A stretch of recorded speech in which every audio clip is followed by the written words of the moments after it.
Good evening, one and all. It's a Friday, it's the end of the working week. That, of course, means today we're jumping into some more variety, and that variety today, I have to tell you, it is a Slay the Spire.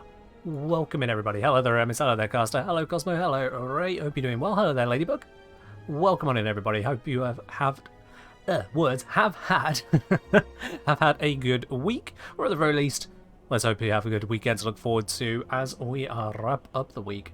I have, of course, got a mug of tea, but I'm not going to go for a sip straight away. It's a very fresh mug, and it is still ridiculously hot here in the UK. At least a lot hotter than we are used to.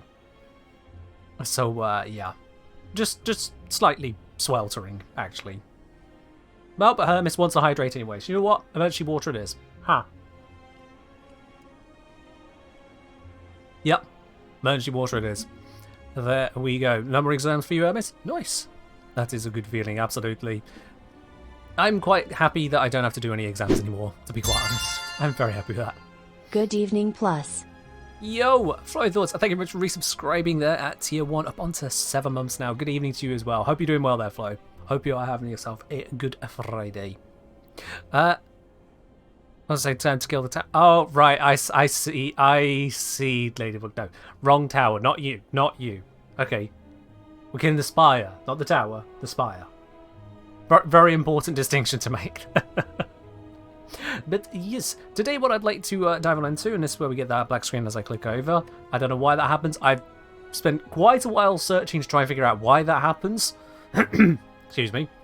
And the best I can figure is that anything that uses borderless full screen or full screen just blacks out for a bit when I alt tab out and alt tab in. And I don't know why. Because the game is still there, the audio is still there, but for a moment it just drops. I have no answer on that one for you. I have looked and looked and looked and found nothing. So we'll just have to deal with that one. But for now, let's get playing, because we have got... I want to start with the daily climb today. Daily climb, new challenge available once a day. You compete with whoever plays the highest score. We don't care about the highest score bit, mostly because you get, well, this happen. Yeah, don't know what's going on with that. So let's just not care about that at all, and instead focus on this side of the screen, which is where the actual challenge is. This time, the daily challenge is, or daily climb I should say, is to use the defect. Modify heirloom, start with 1 rare relic. Neat, that's a freebie. Controlled chaos, start with Frozen Eye. At the start of your turn, add 10 random cards to the bottom of your draw pile. Okay, that is... I don't think that's actually what I've seen before, to be quite honest. Yeah. I think I cared too much. I think that there's every kind of scoreboard, leaderboard somewhere, you get someone trying to hack it or cheat it or what have you, and that's what I'm fairly certain has happened there, so I'm going to ignore them. And then we got binary. Card rewards contain only 2 cards, which is fine. They're normally 3 cards. Down to 2 isn't the end of the world. But this is going to add 10 random cards to our draw pile at the same time. That's interesting. Let's see how that plays out. Now, daily climbs, they still have all 3 acts. They don't have Act 4, but it's fine. We can handle that. So we've got the Cracked Core, Frozen Eye, and... yeah. Frozen Eye means when we view our draw pile, we see the cards in order. Now we're going to get our rare relic. Boop. Let's see. Tori, whenever you receive 5 or less unblocked attack damage, reduce it to 1. That is very nice to start with.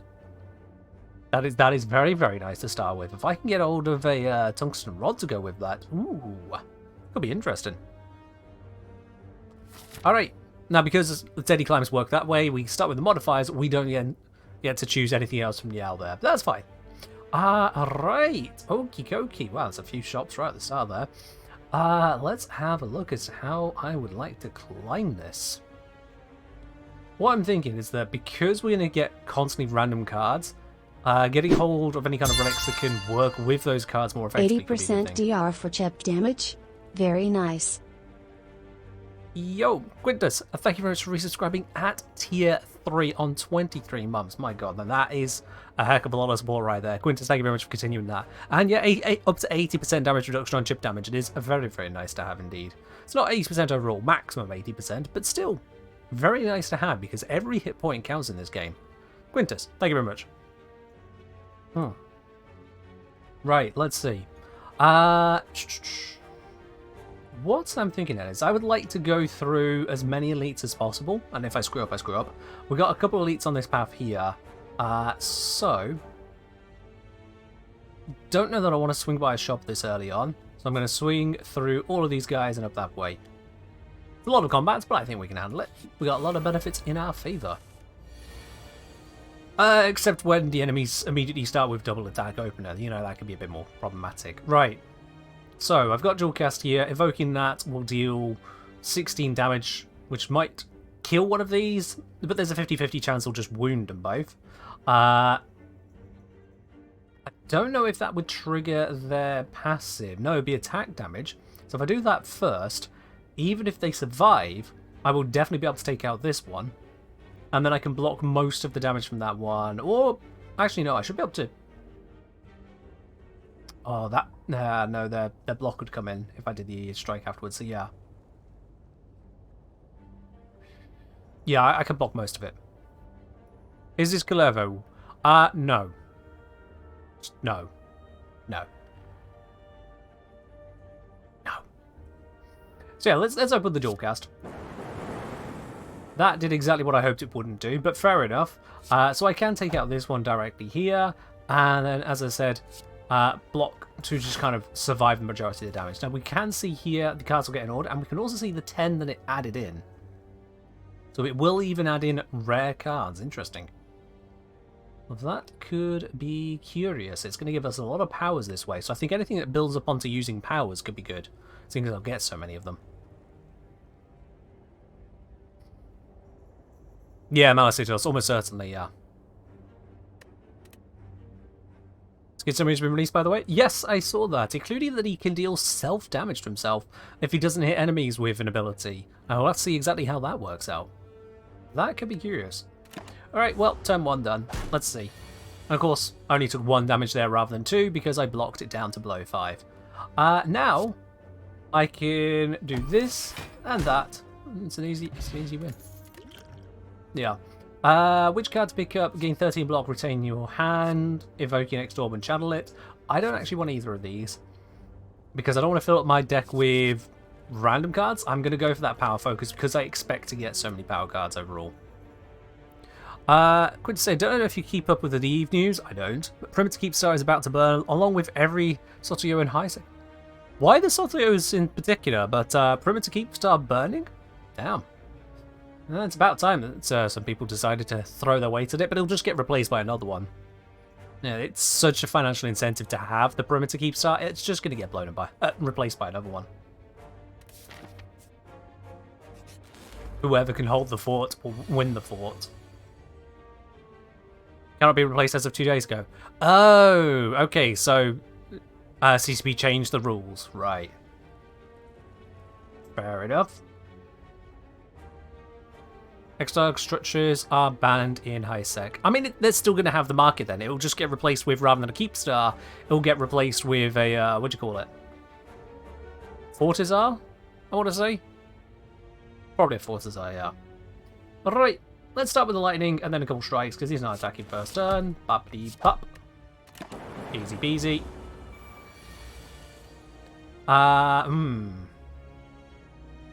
Well, these are my only attacks, so might as well. Block that, 1 damage. Perfectly survivable. I don't care about 1 damage. And now we get the weirder cards. Which just end the fight. How you doing, Fork? Hope you're doing all well today. Do I want either of these? I do not, no. Because again, I want to focus on building towards the power cards. It's going to be more interesting in getting these relics. Ooh, okay, that's a bit of incoming damage. I'm going to reduce that twice over, because I do not want to take that hurt.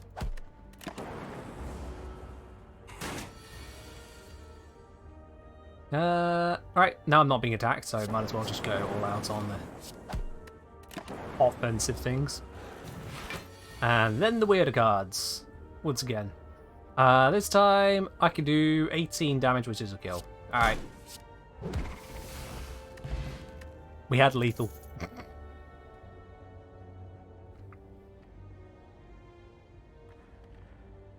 This change led to a TTC agreement burning up, so all groups that were invested decided it all needed to burn and reset. Well, that's a choice, Quintus. That is certainly quite the choice. Fair enough. No, and as much as that's fun, no. Yo, Idmaron, I'll resubscribe with your Prime onto your second month now. You got yourself that lovely bronze badge. Cheers for continuous up here, Aaron. I appreciate it. Huh. Cheers on that, dude. Yeah, I've not followed the EVE politics in a long time. EVE's always had cartels of one kind or another. There was the, what was it, OTEC or something like that? But basically the Technetium cartel back in the day. We've obviously had Blue Donut after Blue Donut after Blue Donut that has appeared through various shenanigans with sovereignty. And now it's, or has been trade agreements for a long time, leading to the installation of these money-printing keepstars. Curious to see what comes next, but in a very distant approach, Quintus. I know that's your gameplay, what you experience day to day, but I'm much more distant from it these days. Hello, Hatari, how you doing? Yeah, no, don't want. Moving on. Alright, are you going to attack me straight away? Of course you are going to attack me straight away when I've got these weaker cards at the start. Blah, blah, blah, blah. If I go for a double block, that'll bring it down to 3, which will bring it down to 1. Give me room to dual gas, so let's do exactly that. Get the most value out of turn 1. Even Linus cartels, always had. Always had. The one I'm most familiar with, the Technetium cartel, goes way back, years back. Basically, Evil has a number of different ways of generating resources. You've got things like mining, you've got going out and salvaging wrecks, you've got moon mining, all kinds of different sources, and different sources of materials lead to different products. Moon materials lead to products which allow for the development of what's known as Tech 2 weaponry into ships. So it's very important stuff. Very, very important. And as it so happened, the distribution of the materials that were found, there was rare resources and a few different types of them, one of them being Technetium, crucial to a lot of core Tech 2 items. Technetium could only be achieved from these moons, nowhere else in the game. And so people went out, found where those moons were, and created a cartel of people who owned those moons. They controlled the supply so tightly that they were basically money printing off of it. They had a joint monopoly. Not quite a duopoly or a whatever you like that, it was a cartel. So a joint monopoly. And yeah, that was a money printer for absolutely ages, because if they make the money, they can then pay the people to protect the money, which means other people can't take the money source off of them. Until such a time as the game devs went, okay, let's create alternative routes for getting hold of this material to kind of balance that out and also shuffle up all the moons again. But it was a bit imbalanced. I think there was some regions which were just concentrations of this material as well to make it even crazier. EVE's always had cartels. If there is a cartel that can be made, it will be made. That's EVE. Alright, blockity, zappity, smackity. Let's go for that. Donald's still enjoying the mug. It's good to hear, Aaron. It's brilliant to see you post up that picture up on Twitter as well. Thank you very much on that. It's always positive to see. Ooh, okay, right. This turn your next power is played twice, and then whenever you play a power, channel 1 lightning. But do I have any more powers coming up? Only a couple. Why does it look like I've got... Wait. How many cards? Does it keep at the start of your turn? Add 10 random cards to the bottom of your draw pile. I didn't realize. I didn't realize. This is every turn. Oh my god. So pick from draw pile, things which scale up draw pile, and things which draw cards are actually going to be much more important than I realized at first there. I'm never going to shuffle my deck, am I? Crikey, I did not realize just how much that's going to scale. Wow. So I was saying, not too bad here, been very warm week. It's only getting hot. Oh my god, yeah, it's been very hot here. Very hot. I am about at the limit of what I would like. Sundial out here sweating. The sundial. It's overcast. That sundial's showing us nothing, Fork. Right. Taking that into account then. Next power is played twice. If I play this one, I'd then play another one, channeling one lightning. And then I can channel a random orb. That doesn't really seem to do a lot for me. This guy's still going to kind of screw me up a bit. I could go for rainbow and then storm. And just have that kind of ready for the next powers that come. But next turn is going to be these cards anyway. Doesn't really achieve a lot. Probably should just go rainbow and chaos. I know, Fork, that's what I was referring to. That the sundial, the relic sundial, might as well be in an overcast scenario so that it is not useful at the moment. As opposed to here where it's definitely not overcast. No, it's definitely not overcast here. Hello, Curse of Love. It's going alright here. Hope it's going well for yourself. Hello, Dolty. Right, yeah. So, let's go this one first, and then the random orb. Why not? Ta-da! Because rainbows are great. And then we do that as well. Okie dokie. Plasma, that can do stuff. But I'm still going to take 12 damage. I just can't get around that. I'm going to block 2 of it, which is next to nothing, but it's a 2 block. But yeah, that still hurts. But now I can just kill them. Dolty, cheers. Alright then. So yeah, I can pick up these cards then, and I will play them, but I will play them once and then it's gone. So this card, for example, the fact that it exhausts isn't a problem. I could be building it up. At the same time, do I really want that one? Do I really want it? Likewise, here I've got AoE, deal 10 damage to all enemies, channel 1 dark. That card's not going to come around again, that same counter. So honestly, it just feels like I don't really want to go for those kinds of cards. They'll just be filler. Well, I could be getting to the rare cards, the randomized ones later on instead. Relics, draws, hunts, those feel like it's going to be order of the day here. Alright. Let's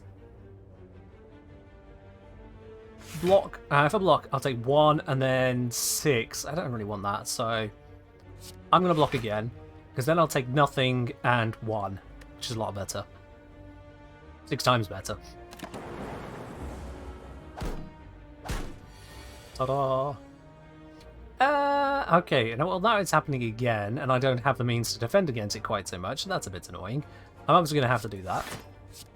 Might as well use that because it is strong. And then, hey, why not? Let's get you one shot with a strike. Again, take more damage than I'd like, and of course, I get those strikes. I should have looked at what I'll be getting next. That's on me. Right, I can use Hologram to bring back a card, though. I can use that. Is there anything I'd want to bring back? I can bring back Zap, which should definitely kill one of them. So yeah, I could do that. And not Zap, dual cast is what I mean. It killed that one, that's fine. I probably should have done that first. Whoops. And then there's nothing else worth playing, so I might as well just pop on the power card for a little bit. Oh. I need to start looking at what I'm drawing next turn, don't I? I already do. Invoke your next orb X times. Do I want that in my hands? I don't think I don't want these cards. I really don't want those ones. Might be a poor choice, but I just feel like that. This fight can go on for a bit, so I'm going to drink my regen now. Might as well. No point blessing the forging these kinds of things, because they just, yeah. They're not going to come back. A single block, because more would be wasteful. A single zap. And start working on the left-hand one, because I always do that.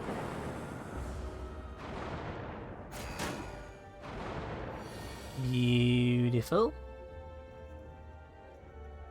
Now here I'm thinking double block action, to fully block that, take one off of that, brings it to 8. Just seems worthwhile in dual cast. The alternative, I can block this, and then it'll come down to 1 damage, so I'll take 10 rather than 8. Yeah, play the second block card for only 2 extra damage blocked? That doesn't seem worthwhile, actually. Yeah, I'll just actually block the 1. And then, of course, it hits the ones I haven't attacked yet, which is beautiful, but sure, why not? Let's continue on the weakest one over here, then. Maybe I can take out that one first.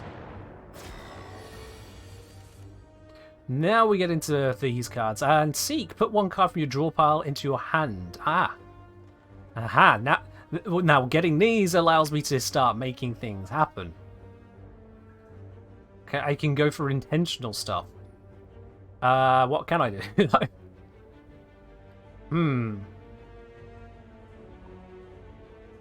Because I can Seek, grab FTL, deal some damage, and it will then also draw me a card.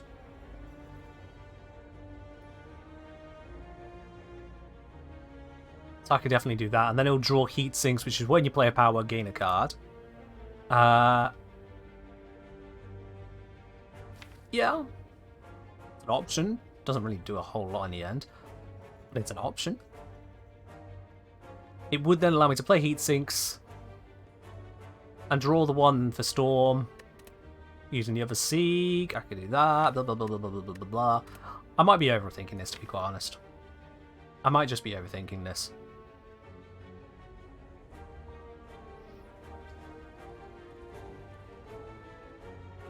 I'm probably overthinking this.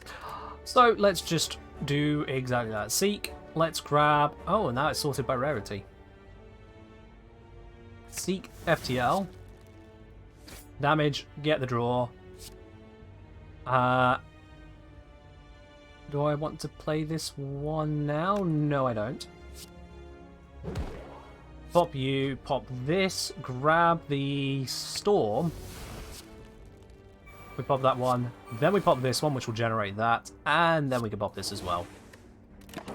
I'm still going to take 9 damage, that's fine. Hello there, Ravager, how you doing? Right, if I scrape, I'll get the next 4 cards. Are the next 4 cards, any of them 0 cost? There is this one, in fact that's pretty nice to get. So you know what, I will scrape. If I do that, then when I draw that card it'll be less powerful, but worth it. Yeah, that was worth it. And then I can gain focus. I will start losing it, but I'll gain it for the moment. Which will be a benefit, because I expect to finish off this now a lot quicker.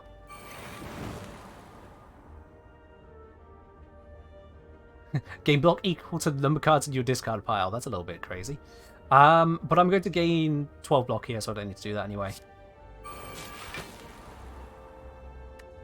And this is now going to put out a fair amount of zappage. Beam, barrage, cold snap, job done. Yeah. Whenever you rest, heal extra. Yeah, I can take that. I don't care for either of these. Ooh, offer and receive reward based on a fight. Unfortunately, I've not picked up a single card yet. So that's a thing. Here, have my strike. Maybe I should have picked up a card.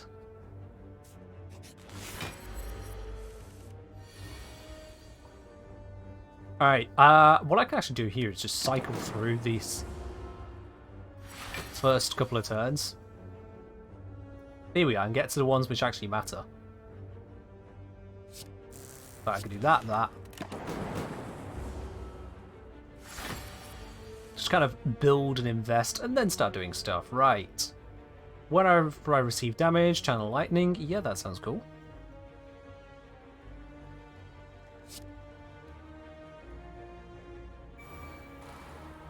Let's see. Lose a focus, gain strength and dexterity. I don't really want to do that, do I?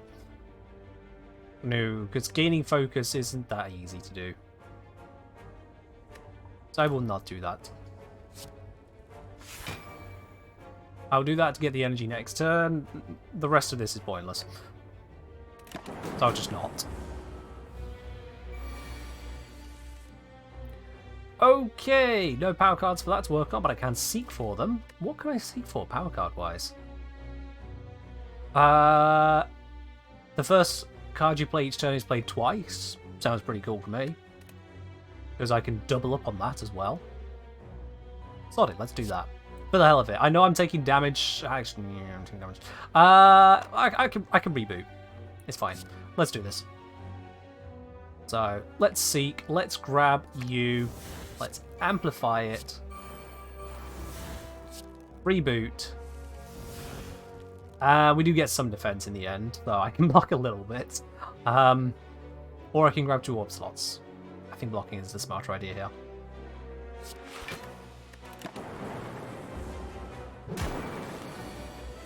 Hello, corrupt policies. How you doing? Right, so now if I play a card, I'll play it twice. And considering that I have got here a lot of damage incoming, I think double blocking might be a good idea. So now I'm only going to take 1 damage. And actually, I could just play that twice. And just have loads of power cards in my hands. That could be silly. Let's do it. Why not? Let's do it. Let's mess around.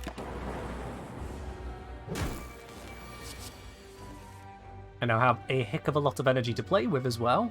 So let's gain a focus, because I'll play that twice. And now lightning hits all enemies, channel 2 lightning. Now basically just channel 4 lightning. Or I can have this for whenever I play a power card, channel or lightning. That will apply twice over. Yeah, let's do that one.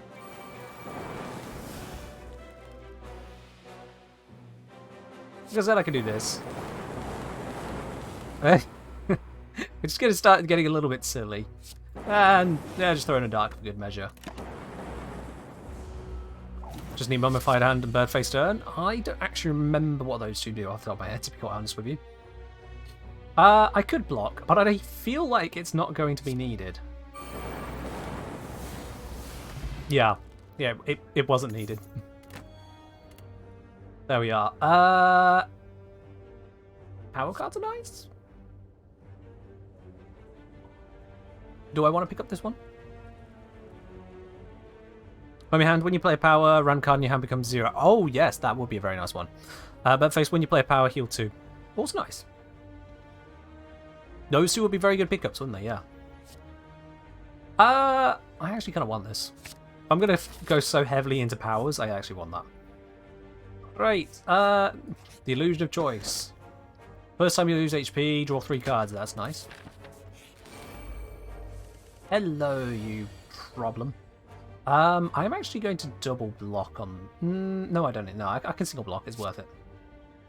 Single block. Bobbity bop. Smack. I only take 1 damage. Get some extra cards to play with. Not the most important details. Deal 7 damage to random enemy twice, so I can bring you down 14 to 9. Then 6 and 3 for 9. Yep, there it is. I mean, that's just an absolute win. Might as well do that for good measure. Yay!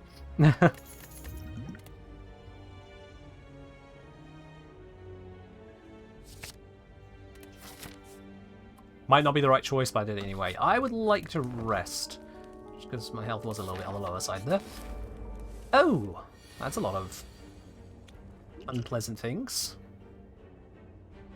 Yeah, When you play power card, channel lightning, and trigger this, I feel like that's a good pair of ideas. I could bless these, because why not? When am I going to use this? So I'm just going to use it now. Wow, that didn't help.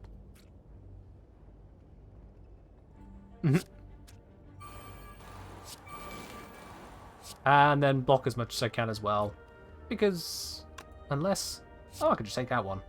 That works. That just feels better. Because, yeah, I'm gonna block most of the damage anyway. I don't need to worry. Oh, that'd have been beautiful, but I can't. Blast it. Let's just... I killed one of them. Beautiful. That'll kill one. And... Sure, why not? Because it might die. 50-50. Hey, 50-50s. Hello, Chalk. You're very welcome, absolutely. You are very welcome. I compiled all of the names of everyone who entered. Every single one. There were 2 names in there twice. I took out those 2. I did check both Discord usernames manually, and then check all of the Warframe usernames to make sure there's no doubling up whatsoever on there. And in the end, we're good. In the end, we're all good. Now, this is what we can consider overkill, right? How many were there? Well over 100. Well over.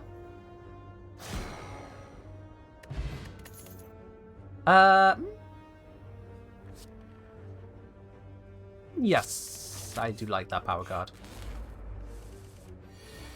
Hey, we have the power card. Might as well. Might as well. 6 incoming damage. I can block to reduce that, but then he will gain more strength. But blocking to reduce that just seems like a good idea. Or is it? Just take the 6. I'll do whatever. Oh, right, that's a skill as well. Well, I'm an idiot. Oops. Alright then, let's see here. We got gain 4 focus and then start losing it. I can work with that, I suppose, yeah.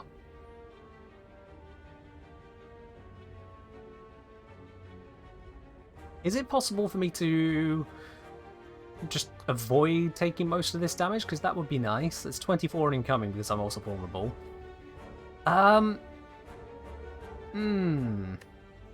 Yeah, if I go for that and then this, he'll gain 2 strength, but I'll still be blocking a net of 10 damage. Which is worth it, really.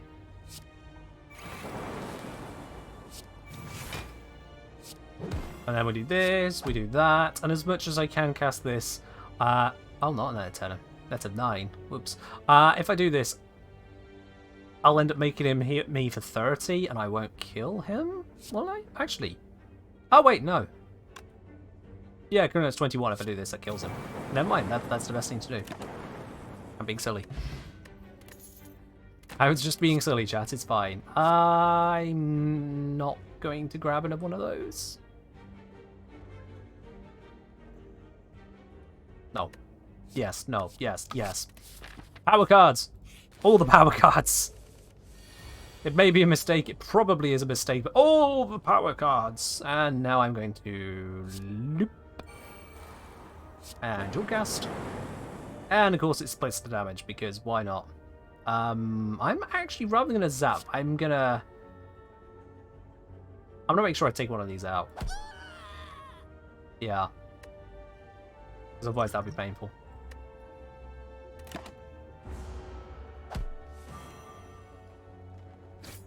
Near enough half the damage I was taking there, so that's worth it. I can't use you yet. Because I've got other things I need to do. I want to be using these other cards. So no, I'm just going to let that one vanish into the ether. This one is fun to use, and this one is fun to use, and this one is fun to use. There we go. Hello, Zaros. How's the game going? It's going alright. What's this game? This is called Slay the Spire. It's an actual roguelike game. It's a deck building one. We're playing a daily climbs. We've got all kinds of weird, funky modifiers going on as well. And the thing about daily climbs is that they don't have a random seed, so that everyone who plays it will have the exact same options available. You'll get the same starting character, same modifiers. Each room contains the same things. So it is an actual challenge for everyone to try. Oh, hey, we took one of them out. That was interesting.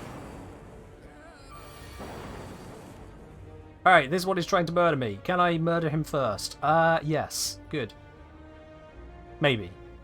Still probably good. Let's try it. Okay.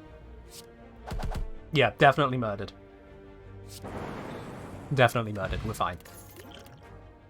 Yo, Channel X Lightning Exhaust. I'm going to pass on both of those. Smith or rest? Let's see what smithing options do I have. I can make that innate. Can I make this better? I can. I'm partial to that, actually. I'm going to upgrade that. I know my health's a bit down, but I'll be fine. It's only Hex a ghost. What could possibly go wrong, chat? What could possibly go wrong at this stage? Whatever you receive and block. Attack damage. Yep. Let's grab you. Actually, wait. Casting order. Yeah, I want to do this, that one, this one. There we are.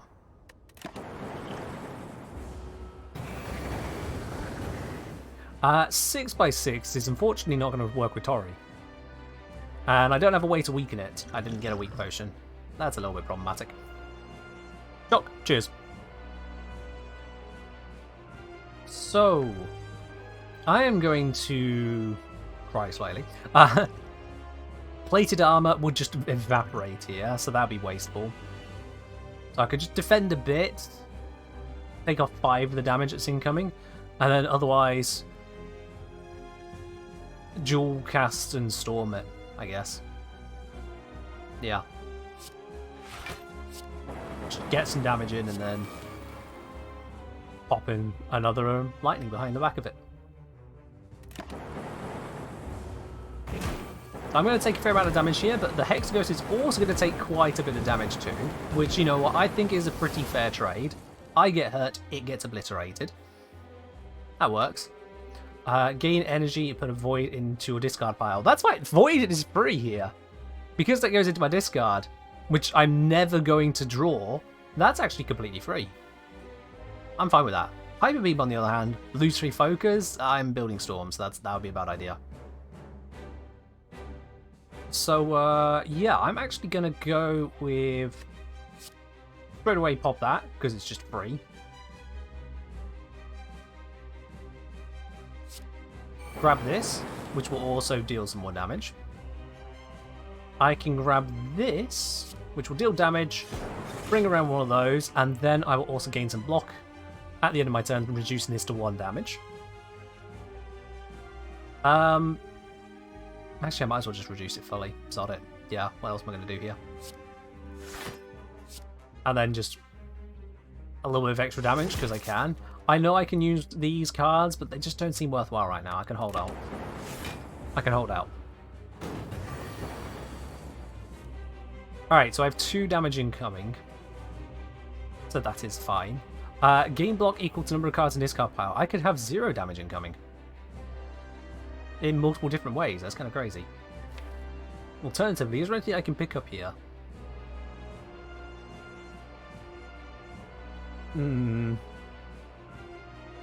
The options are a bit thin on the ground. Power cards don't end up there. Well, if you play power, draw a card, sounds fun. So I'm going to do that. Because it'll also make blap blap happen. Stack because, hey, why not? Do I have a 0 cost card in here worth talking about? I suppose I can cycle round to Plasma, but that's just not needed.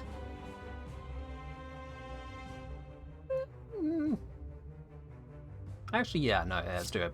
For the hell of it. For the hell of it. Bring me Turbo. Do that. Pop this. There we are. More energy next turn. Why not?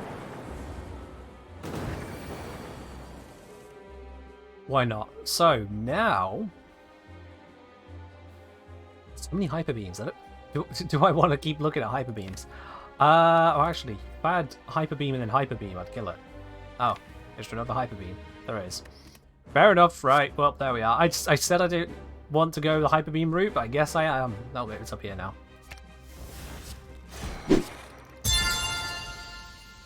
That works, I guess. My reminder of my Prime expiring is there's an ad. I picked up the StarCraft campaigns. Hard was a lot of fun, still have to play Legacy. I shouldn't have played Protoss and Cube before playing their campaign and probably LOL. But no. I get an early taste of Time Stop. True, there is that. Zom, thank you very much for continuing your Prime subscription here on 17 months now. Absolutely legendary sport there. Thank you very much for continuing that, Zom. And yeah, the StarCraft campaigns, they are pretty great, aren't they? The first one, which is Wings of Liberty, yeah. StarCraft 2, Wings of Liberty. It's okay. It's okay. I'm not the biggest fan of it, I'll be quite honest. It's okay. Heart of the Swarm, I genuinely love, which is a surprise because I don't really care for the Zerg overall, but Kerrigan's take on it, I did enjoy that. Legacy of Void, well, I do love my shinies. I do love my sci-fis, I do love my lasers. Protoss is definitely my race when it comes to playing the three main races in that game, and I am a fan of that campaign. I am a fan of it. I've seen both, I've seen the real scale, yeah, Ray. I've seen mod. God, I've seen logo videos. But yeah, Zom, the three races do play very differently, so you probably should have considered the campaign before going into co-op. But hey, you know, Baptism of Fire, why not? Why not? Look forward to the Legacy of the Void, though. It's a great run. Right, what card can we grab here? We can either grab Thunderstrike, deal 7 damage for each enemy, to random enemy for each lightning channel this combat. Useless, because it'll be in my early cards and then never seen again, before I get my lightnings. Or this to channel a bunch of stuff, but that's just going to get in the way of getting all the other power cards. So I actually don't want either of these. Useless. Oh, well, actually, I say useless. I can get hold of Hologram for Thunderstrike to bring it back at an opportune moment. No, actually, now I think about that. Not useless. Alright, let's grab it. Fleshstick saying, thanks for making Warframe videos. That helped me get back into it. You're very welcome, and welcome on in. Welcome on in. Gain energy, no longer rest. No. No. Remove 2 cards from your deck. Or transform 3 cards and upgrade them. Well, they wouldn't stick around all that long. And random upgraded cards are just the same as random cards from this modifier. So, if anything, that might actually be the better choice here. I'm already dealing with random, might as well have upgraded random.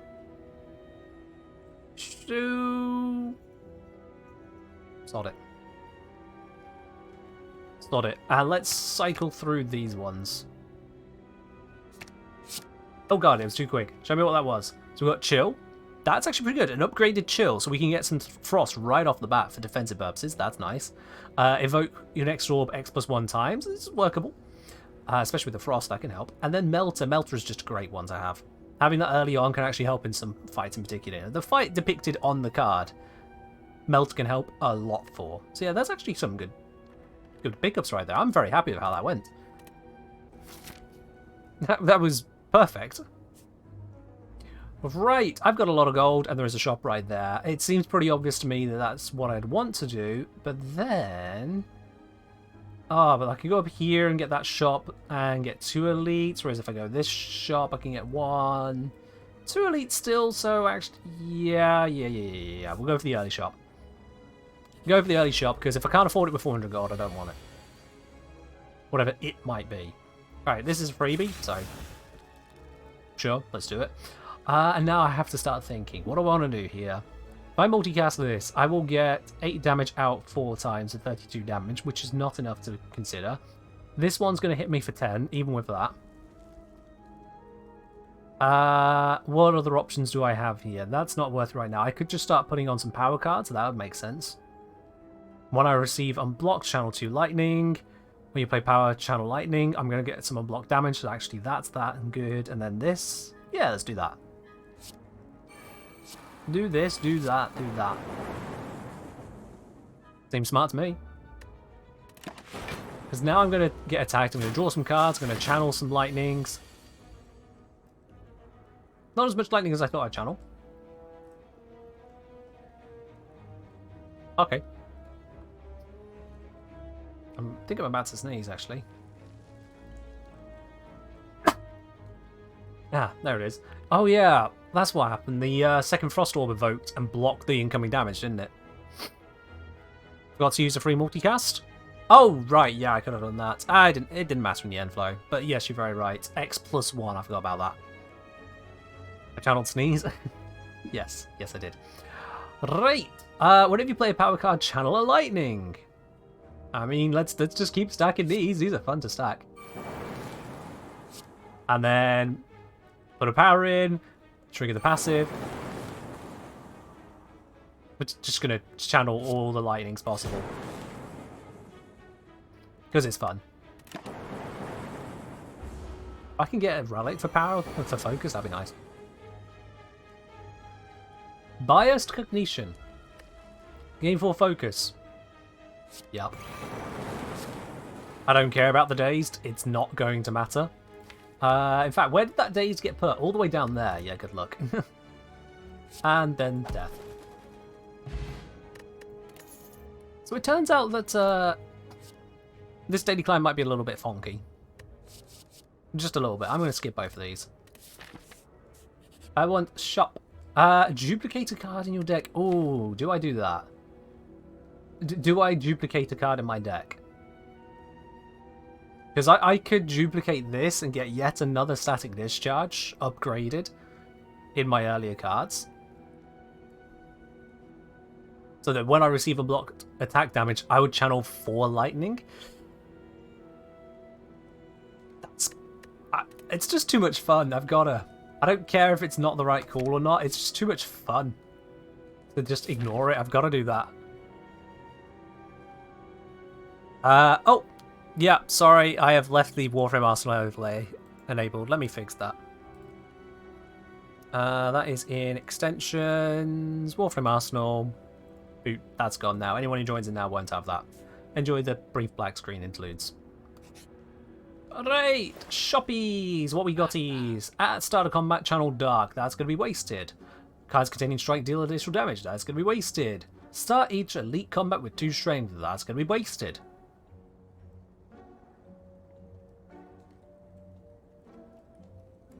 These are not the relics I wanted to see. That is... No, that is not what I needed to see. Okay. Slightly disappointed. Quite very disappointed in that shop. Okay. Applying weakness could be interesting. That would stack nicely with this. Cheapen turbo. True. Yep. Free turbo is free turbo. It does take up a card slot. Channel Frost, draw a card. Those two can combo together nicely. But there's still card slots being taken up for stuff, which is not so great. Mayhem, however, at the start of your turn, play the top card of your draw pile. Now, this could go wrong in a number of ways. But given just how random everything is, why not more random?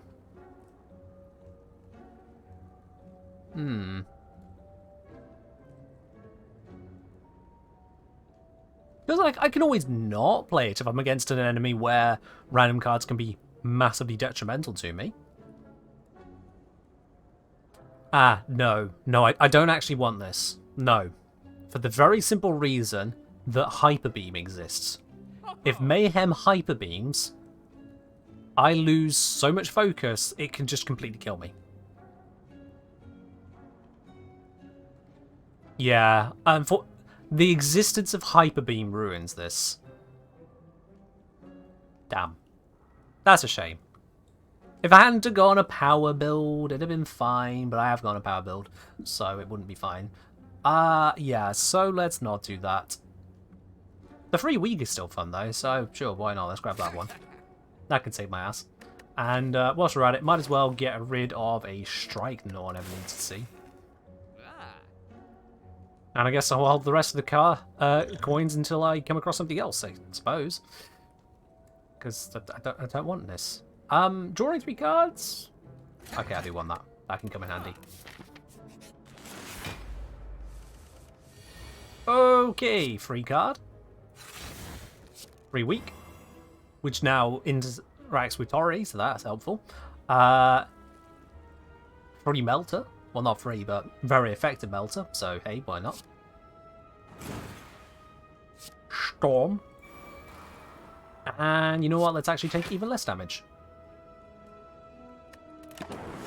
Because hey, why not? Ew, okay. This is just going to scale a little bit ridiculously now. Don't mind if I do.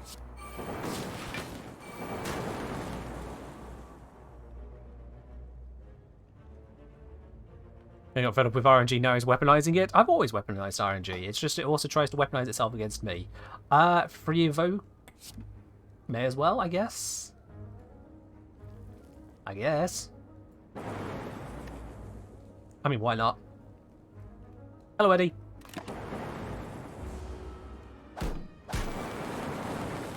Just zappage going on there. It's a little bit stupid. Alright then, whenever you play a power card, draw a card, and I can amplify it.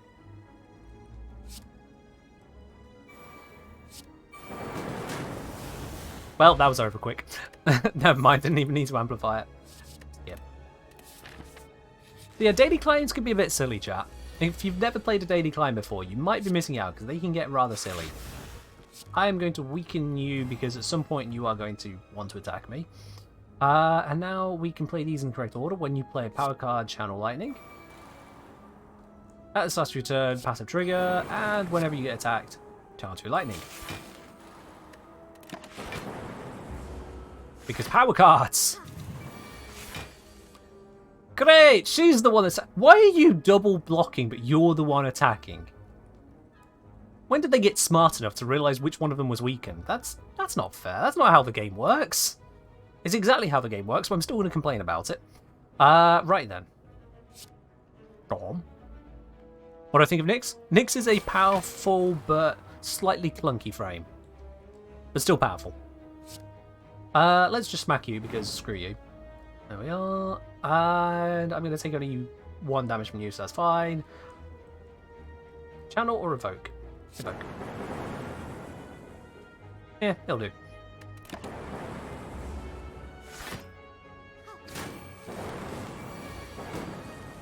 Right, let's see. That's got a total of 42 damage behind it. But if I cast that, I can't cast anything else. Whereas I can go for all of these power cards. So whenever you play a power card, channel a lightning, let's just stack another one of those. Thank you very much. Now let's get some focus. Thank you very much. And now let's pop this one on for yet more zappage. Oh, and free evoke. Yeah, power cards. Definitely the right play. Stupid. I'm going to get rid of you because you're actually kind of useless to me and grab you instead.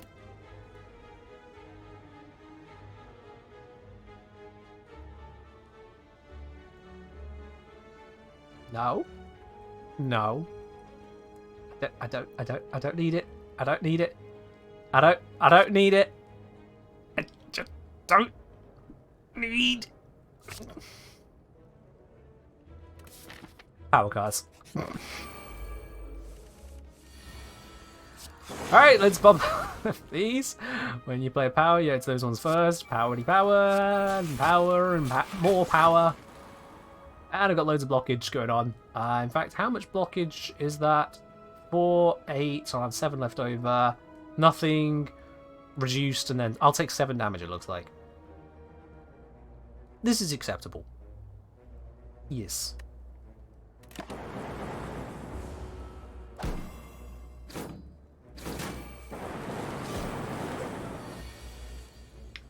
That does a bit of work, yeah. That does a bit of work. Let's do yet more work of that variety. Babbity, bibbity, schlibbity. Oh, he's dead. Might as well just weaken this one. Re-evoke.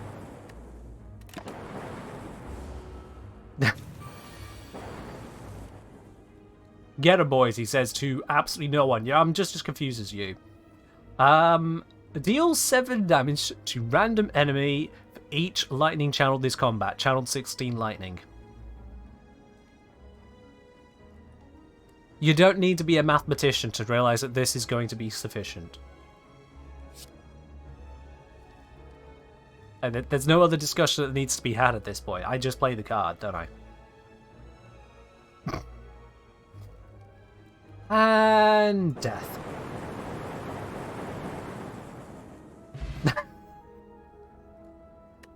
This has gotten stupid.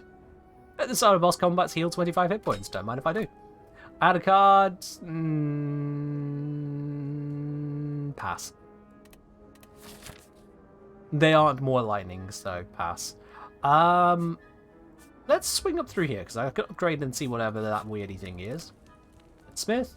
Can I make you cheaper? No, you deal more damage. That's not what I'm looking for.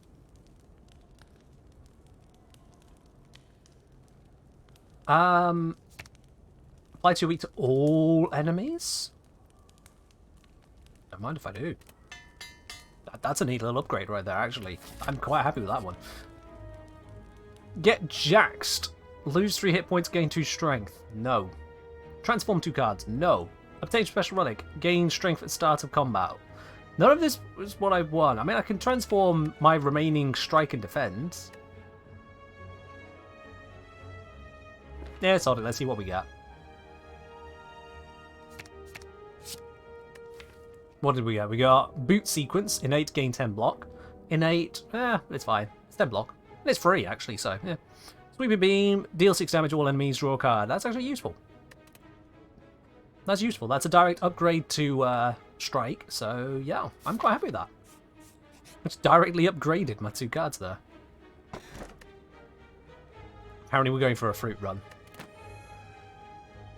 Yep, that's all we're doing. It's a fruit run. Alright then, so that's free, and that's free. And then we play this one. And then we play this one. And hey, why not? Let's just damage everything because we can. Vitamin run? I mean, that's one way of looking at it, yeah. Now this is going to have no effect on the power card. That one will then finish off the block, then deal 1 damage to me, causing a little bit of static discharge, which will be funny.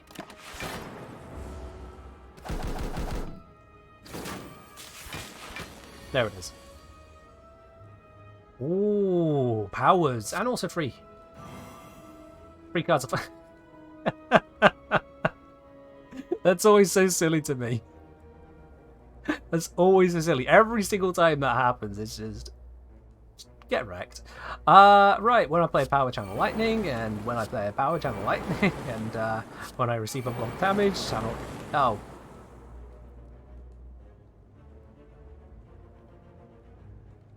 So it turns out that electric is good against flying type, I guess? Recast.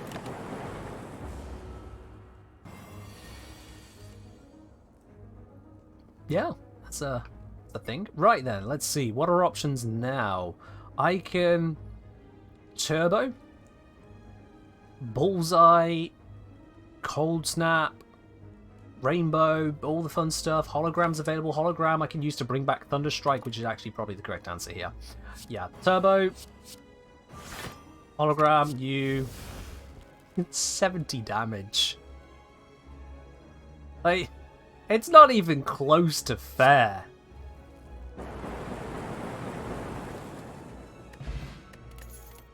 It's not even close. As much as I like power cards, you know, I think I'm actually in a good spot. Who am I getting? I want more power cards. Had you for a moment, didn't I? Right. You get weaker. Now that's going to interact with it, which is beautiful, except I can just start blocking all of it anyway, because I feel like it.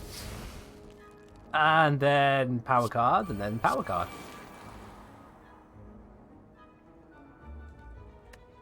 Yep. And you know what? I can just full block everything.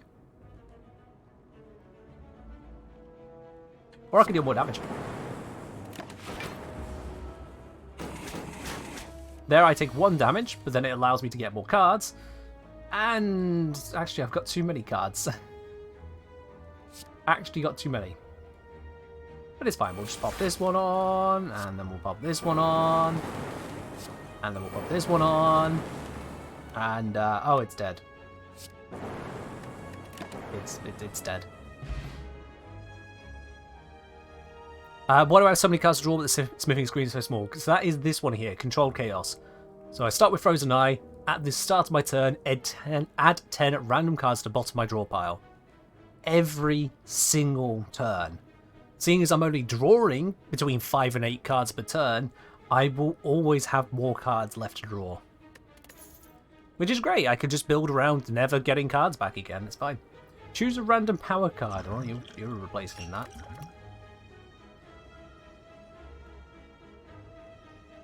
No, I don't need these. These aren't power cards. Choose one of 20 cards to add to my deck or heal. I mean, I don't want for any cards at this point, I don't think, but like, I'm only going to heal 13. The other 20 is wasted. But it's a heal.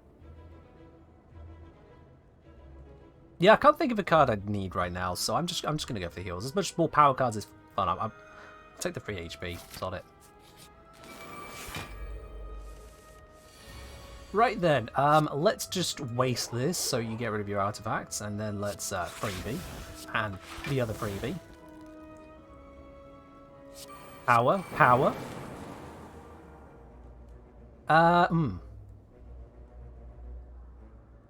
I'm not going to use either of these. Actually, I'm going to... I'm just going to do nothing. I end my turn. There we go. That's a little bit better. Death. just death. Total blockage, and we're good. May want to consider Prismatic Prism for Master Reality.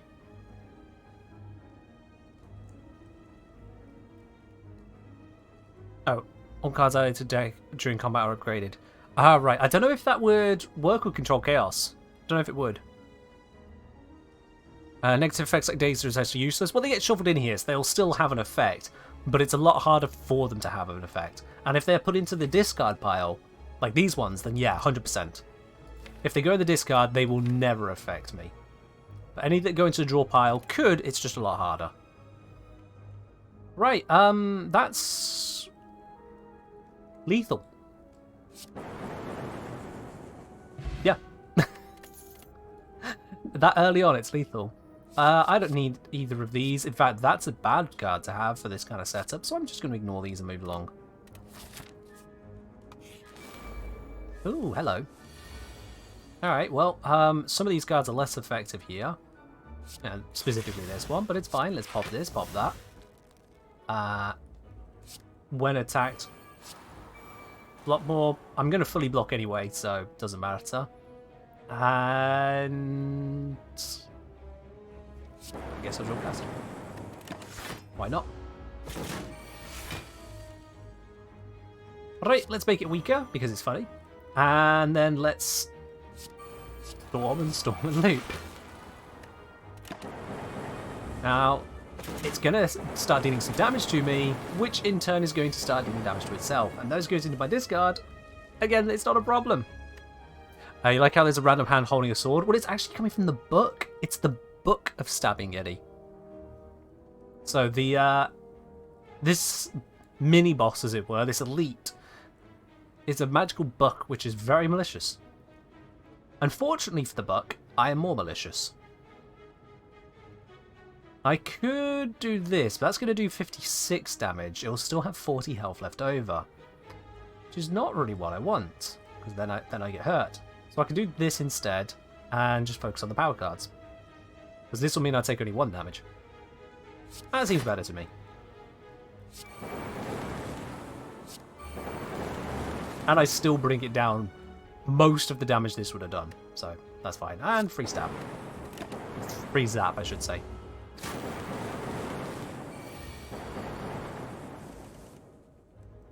Yeah, so this has gone really badly for the Book of Stabbing.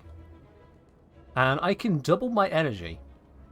I don't need to double my energy, but I can. However, this is more fun to do because it's now going to instantly die.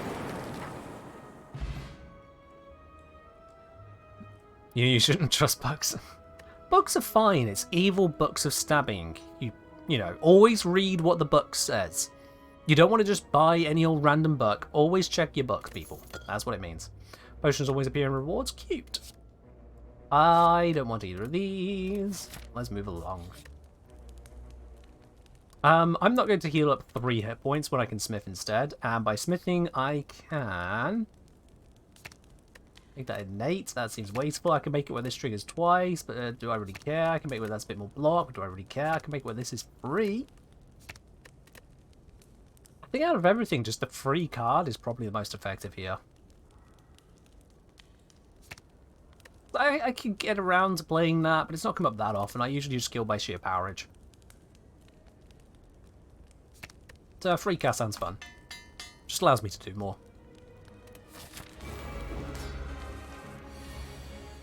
Okay then, well. He's going to summon some stuff too late for this to matter, so I might as well just pop this now. I could just let that go into my discard pile, that one. I don't need the block, so I'll just pop it through. What I can do here is, obviously, start storming. Get ready for that.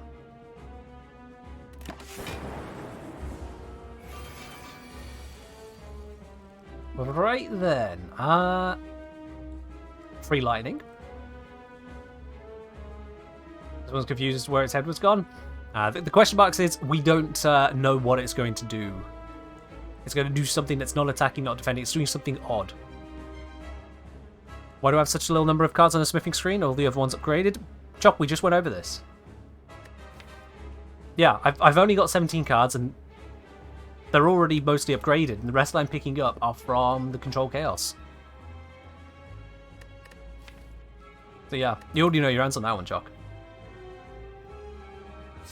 Right, free card, because zappy zappy. I now have some extra defense against that, not that it really matters.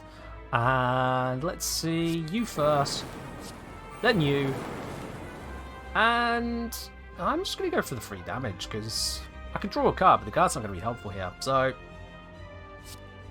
damage. And I'm going to pop it onto that one just so it'll die sooner rather than later. Do I want to use one of these, actually? No, I'm going to hold off on those for now. Or... no, power's better the longer they're in place. Let's do this one now. Oh, okay. I mean, that's a very easy pick, not going to lie. Oh no, my multicast, whatever shall I do? Okay, now that's annoying. I want that back. That's... oh. Thank you. I said I wanted it back, chat, and it instantly died. So, yeah, I guess I, Thunderstrike.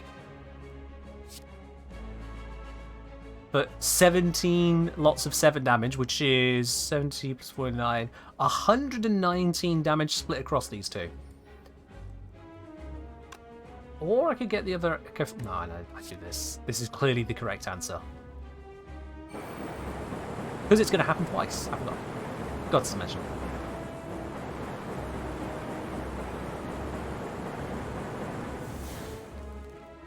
Got 8! And let's just get rid of that. Oh, hey. A little bit extra damage. Just final middle finger on it all, you know? Oh, dear. You know, this few cards seems kind of pathetic after that turn just then. But it's fine. We're gonna turbo. Draw a whole bunch of cards. Defrag, which will spawn in more, and do that, and it's done. We got the power cards. Ooh, that's basically an I win button in our pocket. Beautiful. And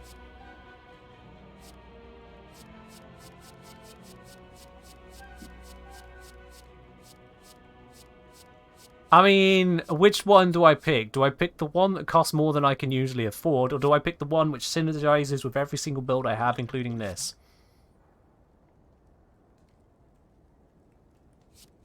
I mean, it's a bit of a no-brainer, really, isn't it? Yeah, just more thunder, more lightning, more zappy. What you got for me? At the start of each combat, channel 1 plasma. That's actually kind of nice. Transform all strike and defend cards. I mean, I have one. I wonder if someone's ever picked that up when they've had no strike and defend cards. Or I can have gain energy, you no longer obtain potions. But no! My wife's beast statue! No! I'm not doing that to it, no! So I'll take the nuclear battery. More power. Time meter. Ah.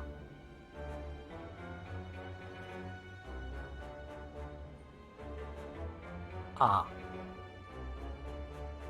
Ever so slightly problematic. I mean, I should be okay. I'm mostly relying on power cards, but I never liked time meter. And well, no. Plus side, it's not the one that spawns with the two cultists. I forget the name of it now. The wolf-like one that spawns here, because that one grows stronger when you use power cards. So I'm quite happy to not have that one. Awakened one. Yes, that one. Yes. Because every power card you play, it literally gains strength. And, well, I'm playing power card. So this might actually be good news. I forget what the other one that can appear here is, but, you know, it's time meter will handle. What I do want to have a look at is the shops. We've got one shop here, one shop here, one shop there. Okay, these two can't be reached from each other. This shop does lead into that shop. It also leads into this shop. So which shop do I want to go for? Going here, I can get one elite and two shops. Let's do it. That's it. Duodeca. No, Decadonu. That's it. Decadonu. That's it. Not Duodeca. Decadonu. Yeah, I'm going to go this way, because I don't need card pickups. I want to see the mystery rooms. Go up through the shop, through the elite, through more questions, up through another shop. See if I can get some value out of this gold before we go smack up time meter. Let's do it. Well, this is a great start for chill. Channel 1 frost for each enemy in combat. Yeah, don't mind if I do. Oh, I now have 6 energy. Let's gain some block. Let's gain a free lightning. Let's zap and get another card. Let's blind everything. I'm actually going to struggle to spend all of my energy here. So let's draw some cards. That's a little bit better. Is this worthwhile yet? No. So I'll just do something else, it's fine. And for good measure, why not? What was the blue and orange orb I had? Oh, right, the one I got rid of. That's from the nuclear battery, plasma. So plasma, if you start your turn with a plasma orb, you gain 1 energy per plasma. And when you evoke the plasma orb, you gain multiple energy immediately. So that's why I had so much energy to cast with. I've ended up on 30 block. How wasteful. Right then. So now this would deal 7 by 4. It's still not enough, so I'm going to focus on the power cards instead. So power and power. And what I can actually do is remove the block and then smack that one. I'm going to take some damage here. Not as much as I could, because these are only doing 5 damage, but I'm still going to take some damage here, but it's fine. Because this one's also going to take damage, and I can laugh at it. Do I want to multicast? It's not actually worth it to multicast, because it's going to cycle through anyway. But I can for the fun of it. Because it's also not worth it to not multicast, it's dead equal. Well, that was reasonably well split on the damage there, not going to lie. Reasonably well split, so I can work with that. Efficient, I can remove all my orbs for energy, if it really comes to it. Let's see what my options are here. I can smack you to bring you down to very little damage. Deal some damage, put all 0-cost cards from your discard pile into your hand. How many of those are there? 2. Not the most enticing. Reboot, I definitely don't want to do. I could probably just power card my way through this. Because when I play power, I channel 3 lightning. So that'll be 24 damage put out there twice. I mean, that's got to be a win.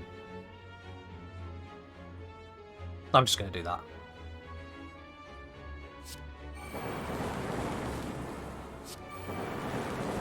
Yeah, I mean, that was pretty obvious, wasn't it? Just power cards is what I'm doing here. Power cards. The rule is power cards. Transform a card. I'm going to get rid of the final starting... Well, not the final starting card. Is that final defend, at least. Goodbye. And I get genetic algorithm. That actually might be worse.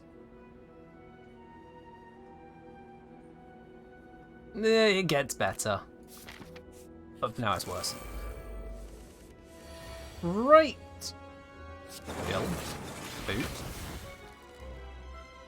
Storm. Discharge. Sweeping beam. Another storm. I somehow knew it. I should have checked even. I can check, but whatever. Loop. Evoke. End. This is kind of a silly setup. Yeah, I know that's a Zappa dual cast upgrade. I've got one of them upgraded already. The other one needs to still, but yeah. Next, we storm, obviously. And then we static. Getting a little bit slightly ridiculous here. I can actually take this one off the grid now. Thank you. Goodbye. Recast. He's going to sit there and just take damage because he's an idiot. And I can expedite his idiocy by doing that. Wonderful! I don't need the dexterity. Fairy in a bottle could save my life if it comes to it. And card. These are not power cards, so I'm going to skip. You can see that energy jumps up to 4. It starts at 3, but this then activates to make it 4. It is very, very nice. And now, once again, we got these guys, so let's just go a little bit crazy here.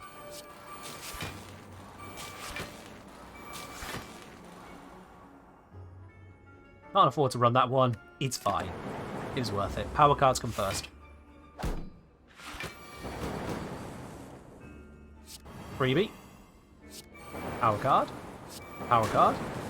And remove your block and smack you, because I can. Now, I am exposed to damage here. Slightly unfortunate. I'm taking actually quite a bit of damage there. Never mind. I don't need that.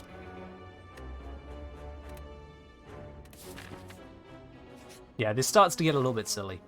But it has definitely got a little bit silly. Okay, whenever you enter a rest site, start next combat with energy. When enemy dies, gain energy, draw a card. Whenever you shuffle your draw pile... When? I literally have shuffled my draw pile once so far this entire game, and that's because I played a card that force shuffled it. You thought the Gremlin Horn was a banana peel? I can see that. I can see that. Draw 2 cards, put a card from your hand on top of your draw pile. Yeah. Reduce the cost of a random card in your hand to 0 this combat. Yeah. Card removal service. Yeah. All that is cool sounding and all, but you know what? It's not really that amazing. So I'm just gonna... I'm gonna grab this one, just because more power at the start of a fight against Time Eater sounds nice. And I'll save the rest of my cash for the other shop over here. Because I'll probably get something more catered to my setup. That seems more worthwhile.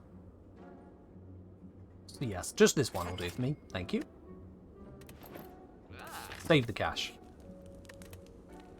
Right, Smithy. No. Let's make this free to cast. Or... yeah, let's make that free to cast. Why not? I've now either upgraded or disposed of every single starter card. That's fine. Challenge. 6 energy to start. That should be okay. It was this. Oh, this was a question mark and I got a 5. Dang it. I was hoping to get that on the elite here. That's a shame. That is a shame. Right. Well, you know how we start here. We do that, we do this, because they're free. And then we storm, we loop. And we melt. And I can actually cast this on turn 1, which is kind of ridiculous. Not the most powerful on turn 1, but the fact that I can cast it at turn 1, I've still got energy left is kind of ridiculous. What are you going to do to me? Oh no, I am weakened. Whatever shall I do? I cannot be weakened because that means I am weak. I'll just not use that card then. You're going to deal 5 damage to me. Doubt.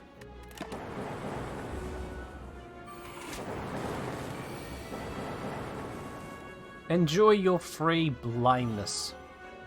And, Storm. Power. Power.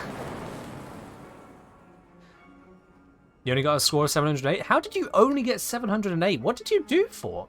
How are you already done? Well, I suppose you're not talking to your chat.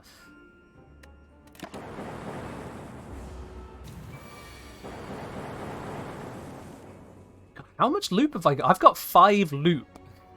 Which means that this is triggering 5 times at the start. I could double up my energy here. And that seems like a really good idea, so I'm going to do that. Because then it allows me to hologram. Which will allow me to grab this. Which will hit 5 times 19, which is 95 damage. Sweet. And I'm very, very glad that with my 5 damage per hit, that enemy did not have a Toroi. Because that would be problematic. I don't want to attack potions, nope. It's a power card, I have to. Them's the rules. It's a power card. Alright, blockady, blockady, so I do not deity. And then we start storming. Yep, loop and static and free evocation. One of them's already dead. That wound has gone into my discard pile, so it'll literally never matter. Always good. Now this is a problem. This is a problem that I need to deal with somehow. And I'm thinking Thunderstrike might be the safest way to do it, although... Yeah. Although, I could... I can cast these and then melt and hope that it gets hit. That seems smarter. I'm going to do that. Let's try it. Yep, it got hit. Okay, I'm fine. It's fine. I'm safe. I can just do this now. There we are. And I can do that and hope it hits it. Nope. Okay. Well, this one hits it. Nope. Yeah, there we go. Ooh, now she's being threatening, but that's fine. I can reduce the threat. And I can sweep the threat. To see... Well, I could have done with that one energy ago. Actually, wouldn't have even killed her. Never mind. So, I am in a bit of a pickle here. And because of that pickle, I'm going to cast this and that. Which does at least bring her down and get rid of her friend. And 18 damage isn't the end of the world, but I'd like to not have to deal with that. Gain 9 block. Thank you. There we are. Perfectly block all the attacks.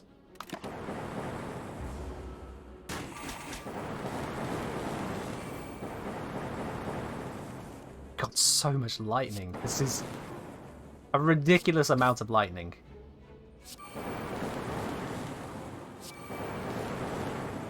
An obnoxious amount of lightning. I have no idea how much lightning was cast there, but there was lightning. Unceasing top. If I had more energy, that could be interesting. Hey, we got my skill potion back. That's nice.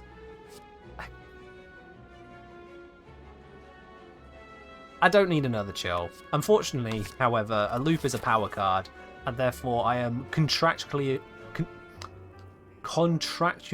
obligated to pick it up. There we are, words. Let's see. I can go up this route, or I can go up this route.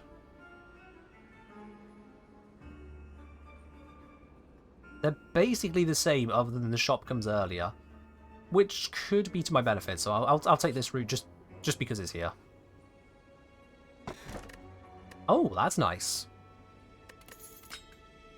Doesn't really have much in the way of enemies it'll matter against now, but it's still nice. Oh, we didn't want another fight. Alright, let's chill. Let's boot sequence. Let's dual cast to get all that extra beautiful block on here, because I'm probably going to need it.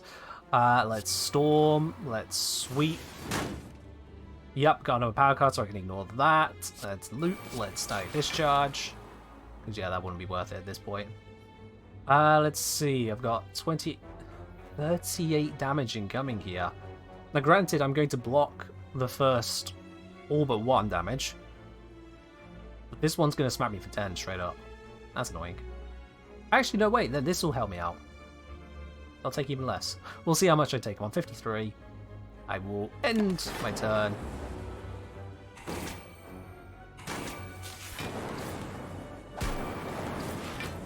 Having only taken 2 damage. Never mind, that worked out near perfectly. Okay. I've got so many power cards. I need the relic that allows power cards to be make other things free. Look at this. If I got that relic that makes power cards cause other things to become free right now, I would be absolutely laughing. But I don't have it.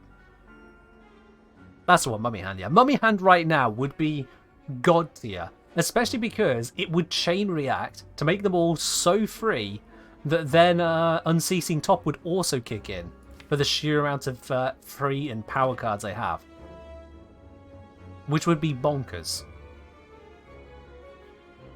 But I don't have that, so we can stop dreaming and instead focus on what I do have, which is 10 incoming damage and a load of enemies that need to stop aliving. Still haven't found the power card that also makes electricity go here, everyone, but it won't matter against Time Eater. Zap. Storm, because Storm is the correct one most of the time. Storm, because again. And then Static Discharge, because zappity zap. There goes the damage one. I now have 0 damage incoming and all damage outgoing. And a single loop. Weaken them, so they're no longer as much of a threat. I could actually just outright kill you and leave this one alive. Let's see what loop does first. Oh.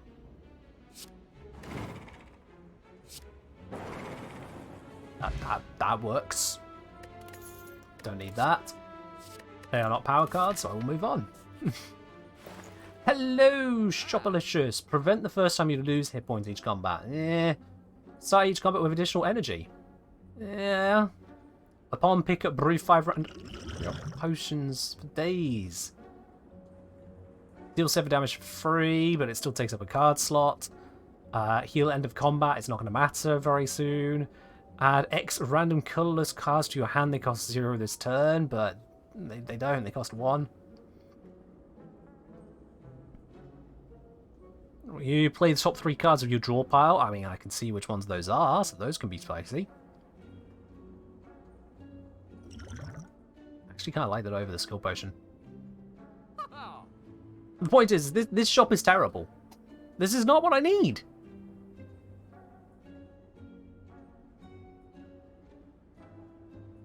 Try good with top. It is. But it's still taking up a card slot. If I don't empty my hand, then this doesn't trigger. And this is taking up a spot that could be a power card.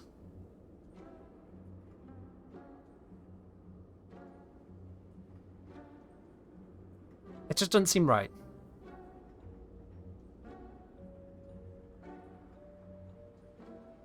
No.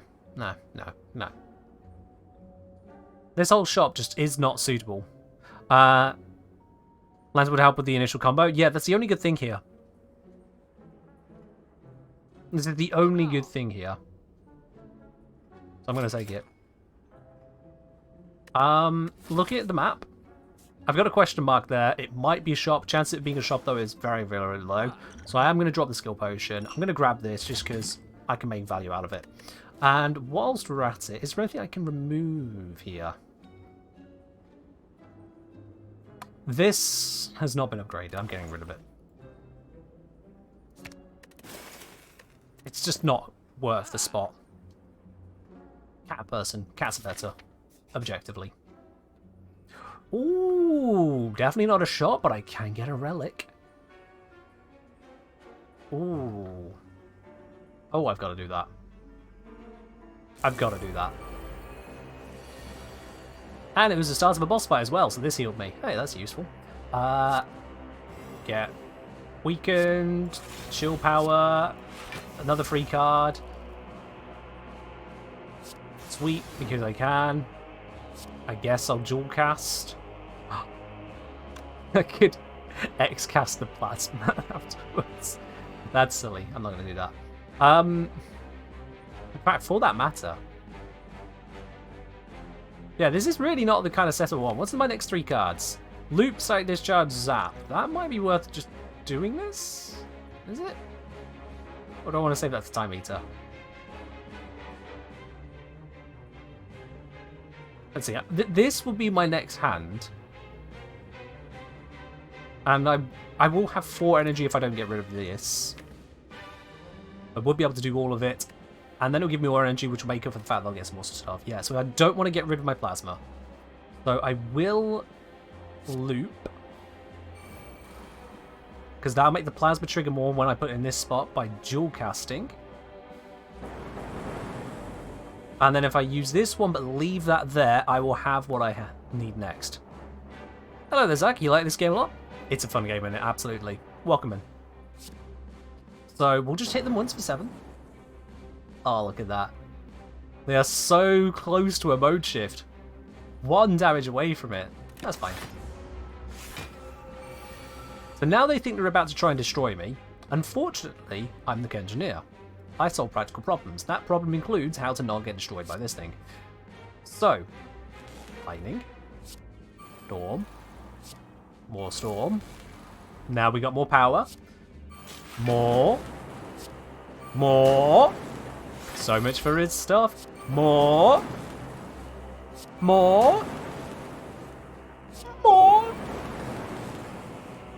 Even more. And that's the end of that one. I can't keep going. Yeah, that seems like a setup. That works. And it can keep going. Yeah, so more. And more. And you know what? We'll play it safe. We'll just do a little bit of block action.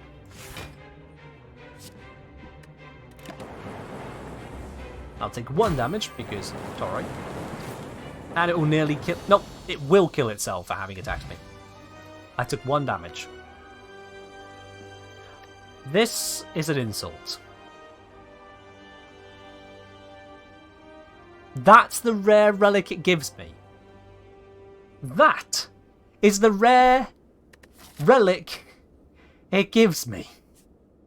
I have 2 ordinary fights, a rest, and then the final boss. And that is the rare relic it gives me. RNG giveth, RNG taketh. There wasn't much that could have been good. There was other things than literally useless.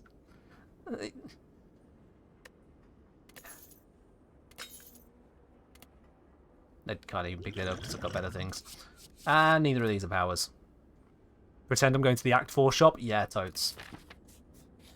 The fact that you don't get Act 4 on a daily climb is a travesty, Fork. It's a travesty.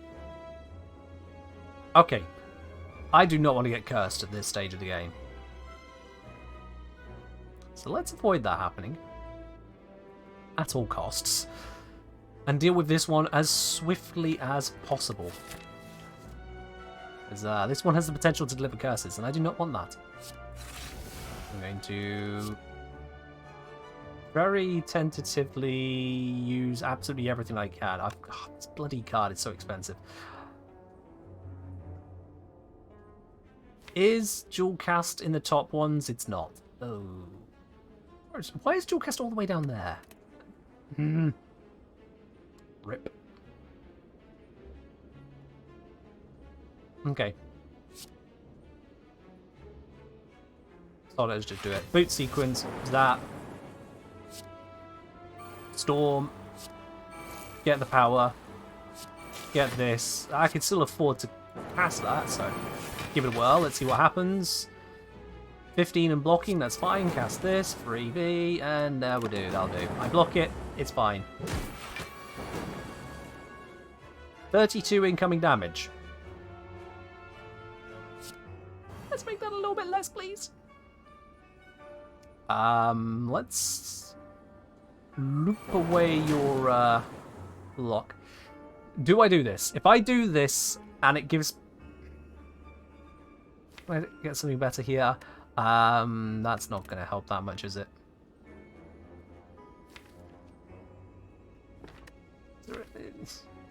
How many lightnings have I channeled this combat? I don't know.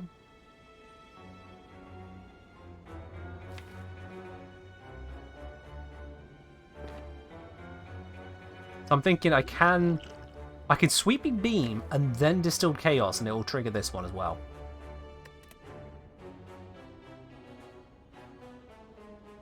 Worth it. I don't know if that's going to work, but worth it. Let's try. I mean, 7 damage is perfectly avoidable. 7 damage is perfectly avoidable. Let's find out what happens here. Sod it.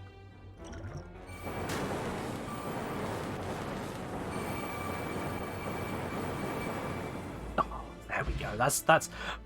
There was not any concern whatsoever, chat. We were perfectly safe the entire time. No risk whatsoever. Entropic Brew, random potions, power card. It's the law. I see power card, I grab power card. It's these guys again. My God, they really do keep coming back, don't they? Okay, well, chill. Now we have all of the energy, and then zap, and boot, and storm, and storm. I was hoping to get to the electric, to be quite honest with you. You got the most hit points, I'll just smack you.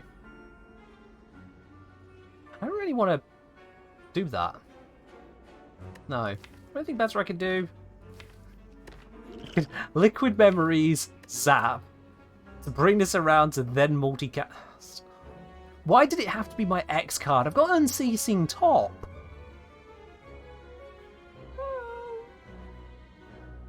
What's the next card? Is it Zero Cast? It's Thunderstrike. Oh, that's a bloody... Actually, thinking about it, if I play this, I will then get drawn Thunderstrike, which means it'll no longer be here. So I'll instead get Loop, Loop, Static, Blind, Loop, which I can't play all of the cards, but I'll be able to play more of those. And I wouldn't have this one hanging around. Although, actually, if I don't play it, I'll just get these and just ignore that. And then my next turn will be these. Yeah, there's no point. I'll just hold on to it and get the extra block next turn. Yeah. There's just no point playing it.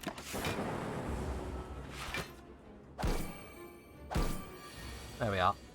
Right. Weaken the enemies because I can. And then... Static Loop Loop. Excellent, I got the block, so this one will only deal 1 damage. This one will deal a full 6, but it's acceptable. If it survives. It will survive. Alright, now let's see. I can deal... How much is that? 70, 80, 91 damage. In bursts of 7, so this would be 4 hits, 5, 6, 7, 8 hits. I've got 13. And this is why you should learn how to do simple mental arithmetic. Then you know when everything works. I don't need you, and neither of you are power cards. I know that this one's a draw 3 cards, and it is objectively a good card to pick. So I'm actually going to pick it. Like, why wouldn't I? Yeah, that just makes sense. This is going to heal me to 93. That's perfectly fine. Let's smith then. What can we smith here?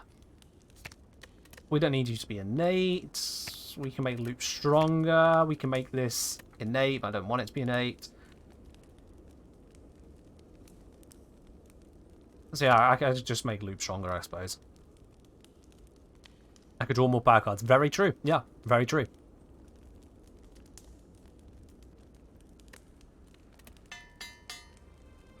Alright. Time Eater. Prepare to eat lightning influence. I have 7 energy to start with. I have a plasma orb waiting to be used. This could get a little bit ridiculous. Exactly the correct kind of ridiculous. What are the first cards up on here? Okay, I'm going to hold on to the Entropic Brew. I want there to be expensive cards up here, to be honest with you. One phase? I don't know if I can kill this in one turn, Cosmo, if that's what you mean. Yeah, true. I can only get to 12 cards, can't I? Yeah. We'll see what I can manage. We'll see what I can manage. Let's start with freebies, because I have got damage incoming, so it's nice to have. Okay, and then we go Storm, Static. Puts this at the front. I can dual cast that. Loop, Weeping, Static, Smackic, Static. I'm genuinely going to run out of card time before I'm, cards I'm allowed to play before I'm going to be able to actually use up my energy. This is stupid. Oh, no! Why would I even... I'm never going to see this card again. This is the last combat. I will never see this card again unless I Liquid Memories it. And why would I?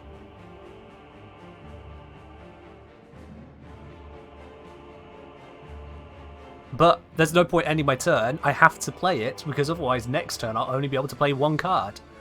Because this doesn't go away, this counter. It's on 11 cards right now. If I end my turn, next turn I can only play one card, immediately end my turn, and Time Eater gets stronger. So the only correct play right now is to play a card. End turn. And I lose 3 powers in the process. However, I do have a heck of a lot of static discharge, which is kind of insane. Just a little bit. Look how much health it's already down. Let's weaken it. Let's zap it. Let's not hyper beam it. No. I have lethal? Probably that, right? Well, what is it?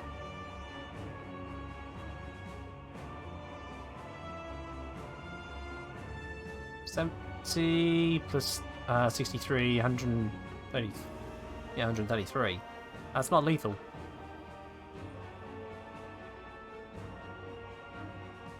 You forgot it cost 3. Right, okay. Yeah. Yeah, that's not lethal. However, quick looky-loo here.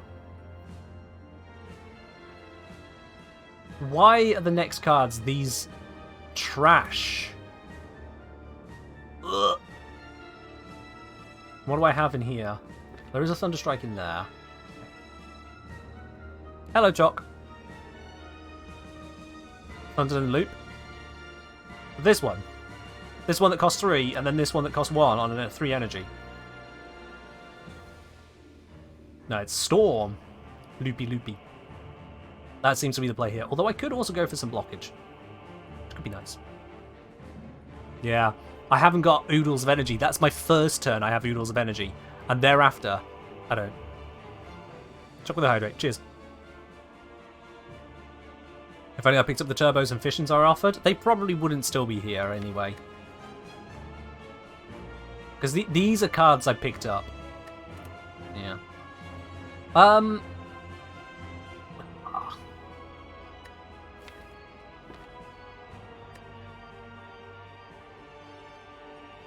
Did any of this give me draw cards? I don't think it did it? At the start of your turn, add 1 random common into your hand. No, I've not played the one that allows you to draw. Do I own it? Oh, I do own it. Hello World. Oh wait, no, it adds a card, not draws a card on power. Never mind. That's what it is. Right. Okay. Yeah, no, I prefer the music here in Slay the Spire today. We're just gonna... Storm. And loop. And then block because I don't want to take so much damage. Quite frankly. Heat 6 is the one that draws on player power. Ah, right. Yeah. That can scale nicely, but I don't have it. Next turn, I am going to draw Boot, Genetic, Doom and Gloom, Biased, and Amplify. Amplify, I could amplify into Bias, and that could get a little bit stupid. Amplify into Bias with this setup. Yeah, that's going to get stupid. Let's look forward to that. If Time Eater somehow survives attacking me, that is. That's a thing that could happen. So let's just end turn. Not going to waste any cards here. Reduce that damage a bit. Loads and loads of lightning. Oh my god. It has survived. I can continue to fight it. Okay, cool. I've drawn 6... Oh yeah, it generated a card. I haven't drawn 6 cards. If I play... oh yeah, that's not... All this time I've been thinking that was play the top 3. No, I used that earlier, didn't I? I'm an idiot. But I've got liquid memory, so... Yeah, I can just...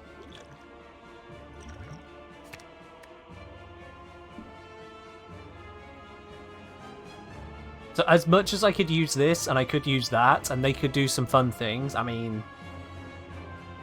I want you to read that card for a moment. Oh wait, you can't, it's behind my head. Let me read it out to you. Deal... Can I lean? if I do this. Deal 7 damage to a random enemy for each lightning channeled this combat. Channeled 34 lightning. My shoulder was still in the way. Is this the part where you say I have lethal? This is the part where you say I have lethal. Yes. Move it in hand. Oh shit. It's played. And it's gone. Yeah.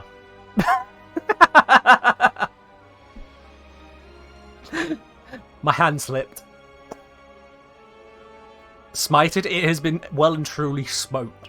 Smitten. Absolutely besmittled. Zap. And that is the kind of shenanigans you can get up to on Daily Climb. Now, how many points did this get? I get 772. Fox, how much did you get? Let me grab your message again now. Hold up. You said you got 708. Okay, I did get more damage in. All right, cool. That's fine. Not that it's a competition or anything, no. But yes.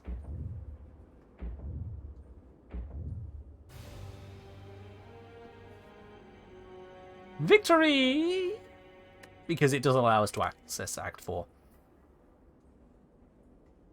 But yes. Now, when you look at the scores here, when you look at floors climbed, you'll always get the 255, and enemies slain, you get 2 points each. And elites can give you a bit more. And I wasn't exactly sleeping on the elites. I killed 6 elites. Bosses slain 300. Could have sworn 3 of them. I could have sworn it was 4, but didn't want to run on an event. What even determines the damage? It's the score. It's the score zone. Money collected. I gained over 1,000 gold. That's 25 points. Collector, 4 copies of any non-starter card. Did I... Which card? Oh. Wait.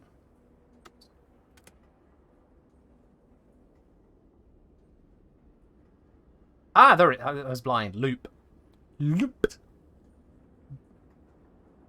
Brother had some loop. But yeah, when you look at these points, and then you look at the fact that some people get 2,000, I have to wonder, what the hell optimization are they doing? If it's even optimization. Like, how many times have they run through, have they checked every single room, and know exactly how the point strategy works, because it doesn't tell you the points you could have got. Now, there are points you get for not taking any damage. There are points for doing it quickly, that kind of stuff, yeah. Only first attempt to climb counts for score? Oh, does it?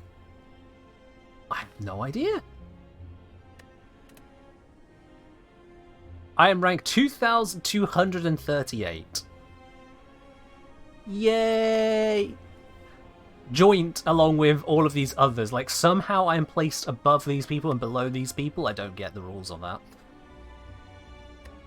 I'm curious. I want to know all the different point systems. Let's have a look at this. Slay the Spire points. There should be a wiki page for it. Score. There it is. Let's have a look at this then, shall we? To the wiki! Yes, exactly, Cosmo, exactly. So, you get 5 per floor, as we've seen. 2 per monster, 10 per elite on that tier, then 20, then 30. Bosses slain. Okay, it's not 100 per boss. It does go up 50, 150, 300. 4 bosses is 500, 5 bosses 750. It does not include the boss forts in Mind Bloom. Okay, well, there we are. Screw me, I guess. Ascensions doesn't apply, it's daily climb. Champion, defeat an elite without taking damage. So I fought, what was it, like, I think it was 5 elites, 6 elites. So there is another 150 points. That's another 150. How do you get 5 bosses without Mind Bloom?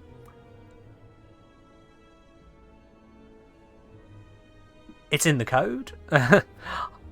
It's in the code. I don't know.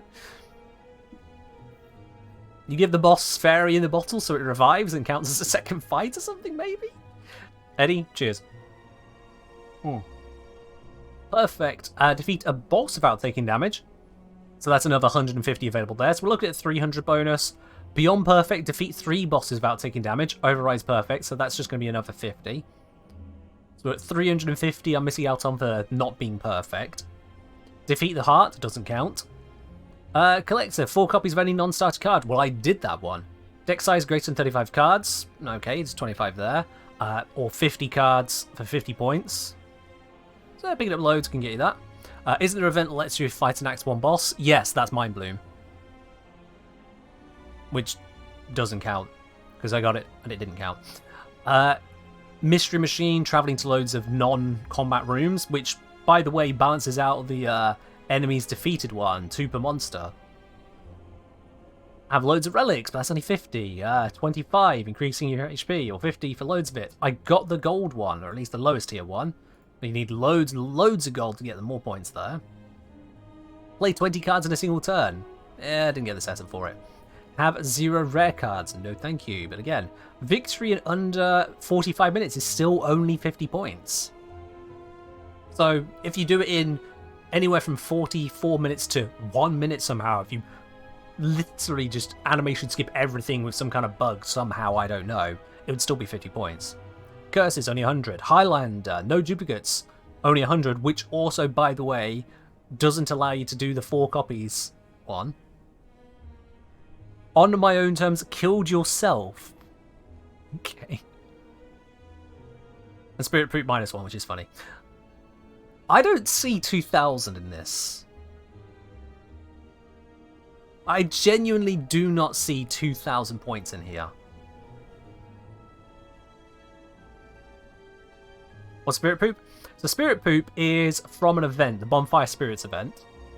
And basically, you get these Bonfire Spirits, they pop up, they're like, ooh, these spirits around the fire. Maybe if I throw a card into the fire, something will happen. And so you just pick one of your cards to throw in, and you get these options here. So in Spirit Poop is if you throw in a curse. The spirits are not particularly happy at you disposing of a curse in their fire. So that's what that one is. And then there's other things that can happen as well. Which is nice. I actually had this event turn up, this run, and unfortunately I only had basic cards, so nothing happened. Just nothing. Yeah. It's a silly little thing. It's a silly little thing, I like it. It's a cute event. I picked up the Spirit Poop many a time.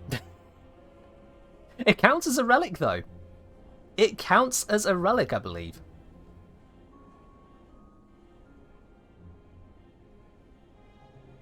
Don't piss off the Esprit, lest you get a spirit poop. I see. So if I give Esprit a curse, I will receive packaged poop from Esprit. I promise not to cast a curse into your fire, Esprit. Yeah.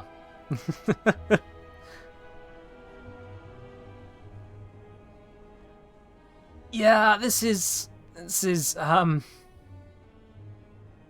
don't know how someone can get 2000. I don't know how someone can get 2000 from this. Not on a daily climb. Because, like, I'm actually curious if we can theorize our way through here. Let's bring out the notepad. I know, it's not a Kenjaneer stream without a notepad. Or something to that effect. Floors climbed. Includes a narrative floor 51, so you get the 51 times 5. Or, what's that? Yeah, 255, right? Yeah.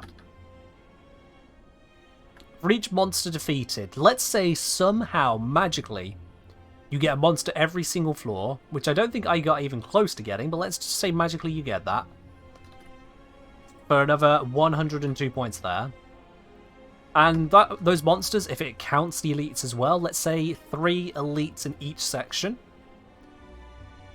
So that's going to be 3 lots of 10, 3 lots of 20, and 3 lots of 30, which is 3 lots of 60. Let's say somehow you get that set up without any ascensions. And then the bosses, you're going to defeat all 3 bosses, so that's going to be 300. Ascension doesn't apply. All these elites, you've killed them without taking damage. So that is 9 lots of 25, which is, let me see here, 225. And then the bosses, we're also saying them doing them perfectly. So that's 3 times 50, 450. Actually, no, it's beyond perfect because you do all of them. So it's just flat 200. Never mind. You don't defeat the hearts, which doesn't count. Collector, let's just say 1 collector for now. Actually, no. Let's not go collector because there's going to be Highlander. So no collector. Librarians, somehow we're going to go to Encyclopedian, 50 unique cards. I don't know if there even are 50 unique cards you can pick up, but well, no, you can go Prismatic. So somehow, despite it never being an option for me this run, this theoretical person gets Prismatic. They also somehow get Overkill. They also travel to 15 mystery rooms, despite the fact they've encountered so many monsters.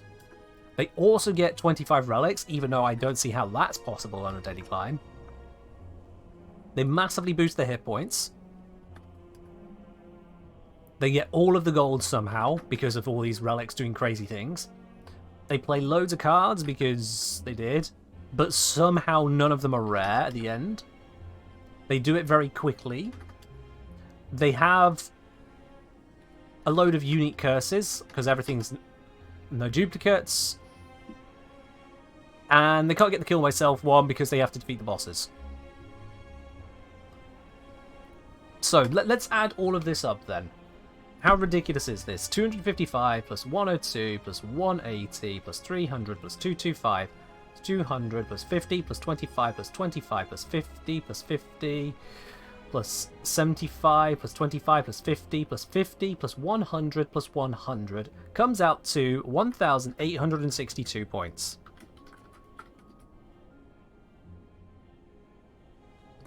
So using every single option on the board here that I can seem to stack at once, everything here,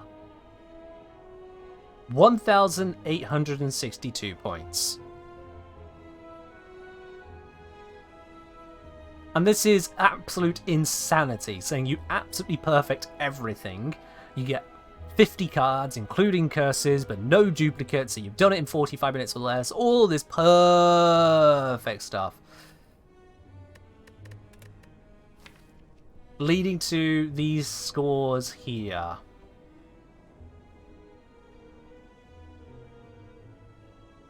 leading to these scores here. I'm not even counting that obvious one at the top there. If anything, this score is just telling everyone else, don't even try and look good. Don't pretend like you're the best in the world, because it's completely faked. We all know it's faked. Even these scores down here, I'm a little bit like, okay, how do you think you want to claim that? I'd want to see some of these runs potentially. These, just no. Sheer nanigans. Absolutely. Maybe collector can scale higher than no duplicates, but that would require you to have already 16 cards where each of those are 4 lots of 4. You get 4 lots of 4 already there, just to break even against Highlander.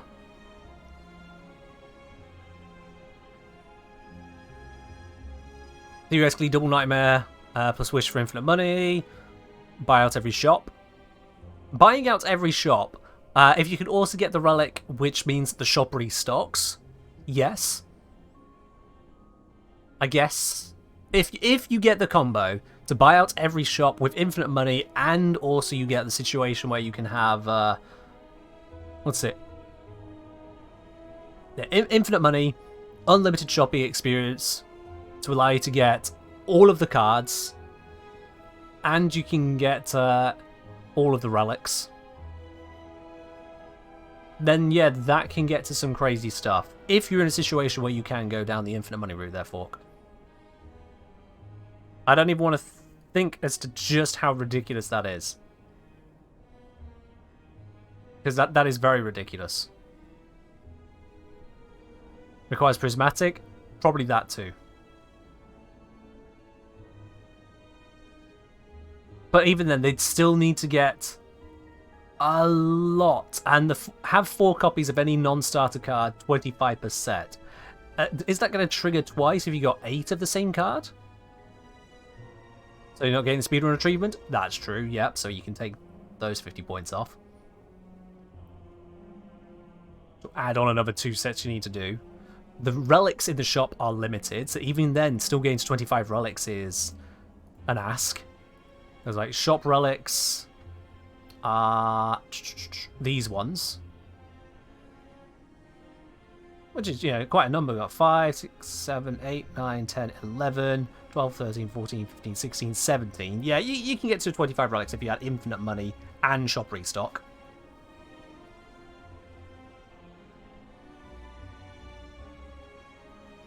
But it's a set seed, so it's a matter as to where prismatic is, and you didn't secure it. Yeah. Because that's the thing, is that because daily climbs are a set seed, everyone's got the same opportunities. You would need to get hold of these bits and pieces. Courier. I forget where courier is in the listing.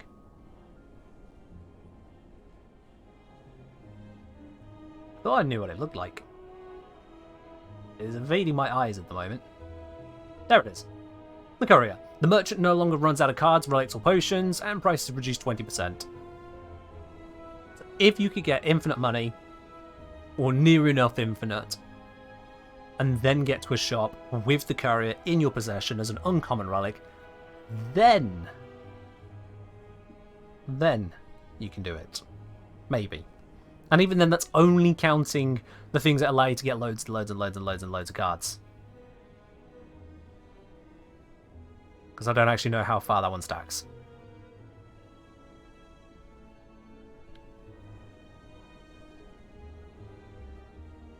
Yeah, exactly, Fork, yeah.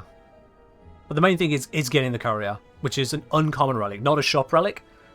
So that would have to appear somewhere for this to even be possible. And then, remember that max score that I calculated, that was including some ridiculous other bits and pieces as well, such as no rare cards, such as playing 20 cards in a single turn, such as increasing your max HP by 30, traveling to 15 plus question mark rooms, dealing 99 damage in a single attack,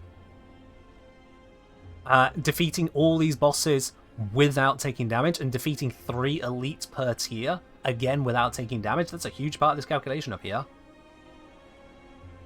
You get non-shop relics in the shop. Can you? I thought shop was just shop relics.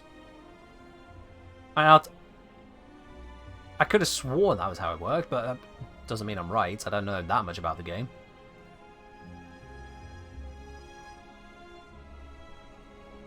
Relics. Nope. Fair enough. I was completely and utterly wrong about that. Huh. I am an idiot. No, I'm not an idiot. I just didn't know it. First 2 relic slots are regular, third is a shop relic. Ah, okay. Okay.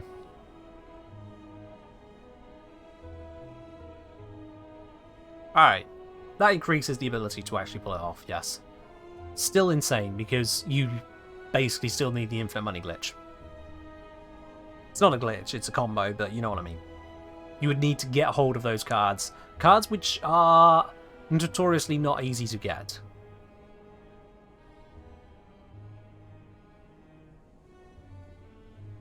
So it really is about all that you got there. Still not something I can reasonably say was available. That's kind of a god tier setup. And the thing is that even if that setup is available, it's not frequently available, and yet we see these kinds of things.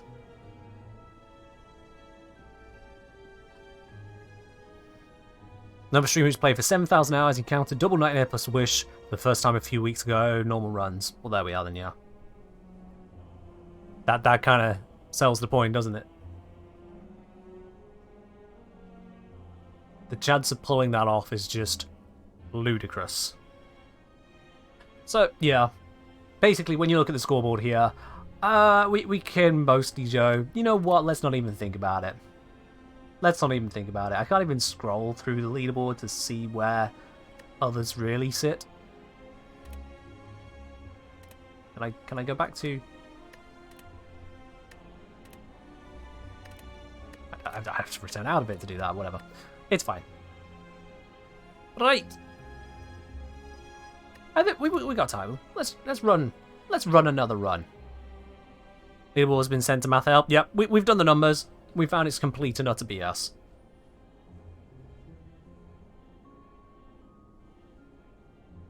It's like how I heard of in the UK there was a world record for someone, I think it was motorcycling from one end of the country to the other in the fastest time ever done.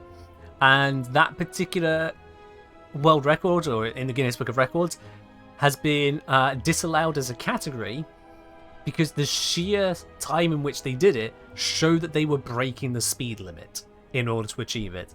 And they don't want to encourage more people to try breaking the speed limit across the entire goddamn country. So, for a similar reason, Math has ruled out that competition as not to be considered. Temp speedrun? Yeah, let's just do something. She is overpowered. Let's do it. Why not? How quickly can the Watcher play whilst the Watchers watch the Watcher? Enemies of 1 HP at the start. Do we have an elite I can play with? I don't see an elite we can smack straight away. I mean, I could... That is a weird start. 2 shops and that there. I can get 1 enemy, 2 enemy. There is a slim chance I can hit this elite with Niall's Lament. And just because there is a chance, I'm going to try it. Just because there is a chance, I want to try it.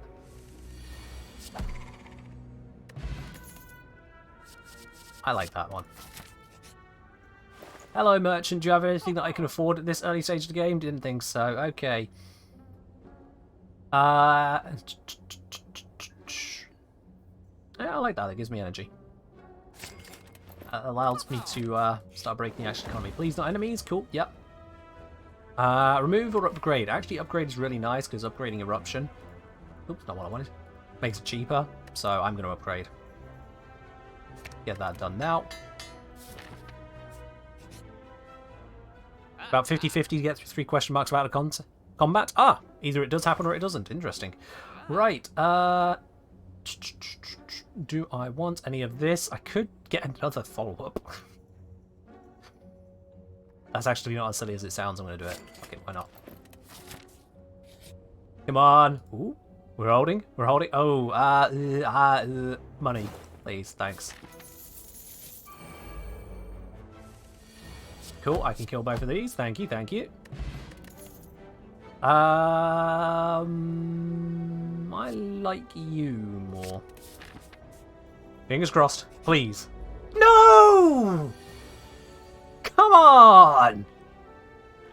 Oh! Bastard. Actual bastard. Alright, we'll grab this one. Whatever. Ah. I am not so lucky. Alright, let's just start smacking you. Because I can do so for free, kind of.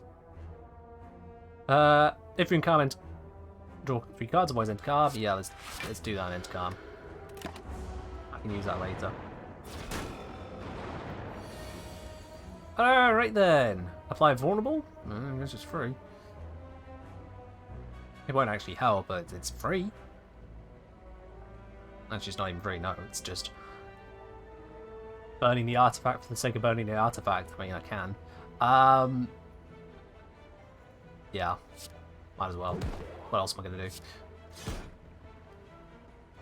I can't take that out, unfortunately. I can block and enter calm, which doesn't do all that much more. I can block less and hurt it, but also doesn't really do that much more. Yeah, I might as well, though. I might as well.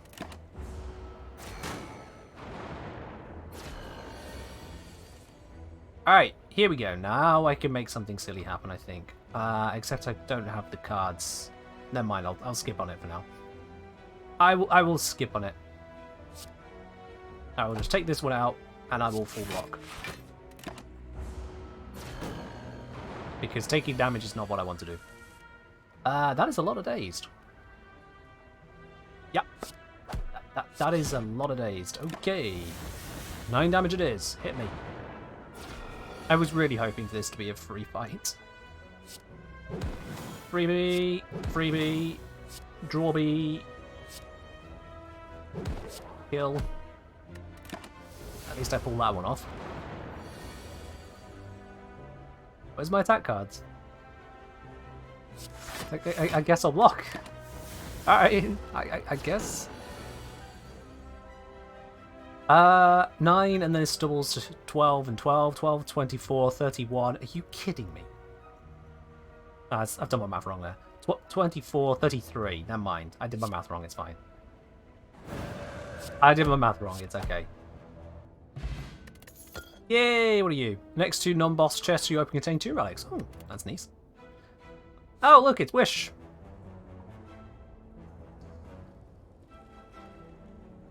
Yeah, fuck it.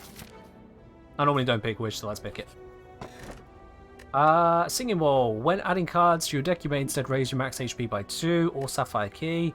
This one's the freebie. Whenever you enter a rest site, start next combat with extra energy. That's nice.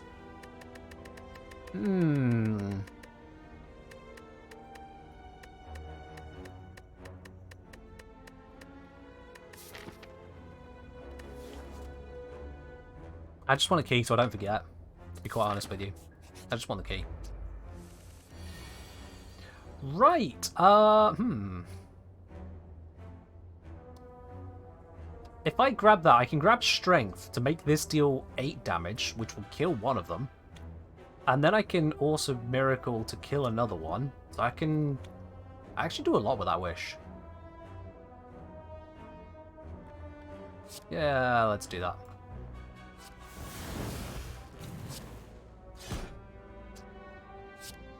And then follow this up that way, just so I can take another one of them off the board.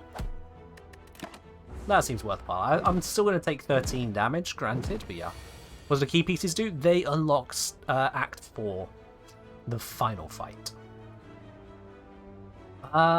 Okay, I have 2 attacks here and 2 incoming attacks, so that's valid. I can just do that. End turn, because screw it, whatever. And there's the follow-up. Job done. Right, let's see. Reach Heaven through Violence. I do like that card. I do like that card. But that can save my life. This will get energy. I know I can do that, but I need the health. because I need to fight this guy. Right then, what is your upgrade? More effective. Okay. That seems like a worthwhile time to do this. 8 plated armor can potentially save my life, because then I don't need to worry about defense as much. More strength, I can kill quicker.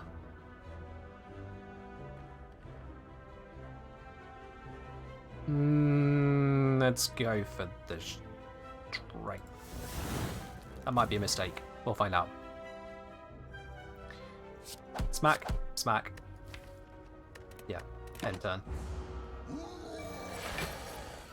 Okay, this and applies weak. Good to know. If last card played, this combat was an attack apply the weak, so actually I can still do that. I mean, if I do that, I don't want him attacking at all. Let's see. If I apply this one, 13, this becomes 12, 24 damage. And this becomes 18. It's 24, 34, 42, 52, 55. It's not a kill. But I can still switch to inner piece and then save myself that way. Yeah, let's do that.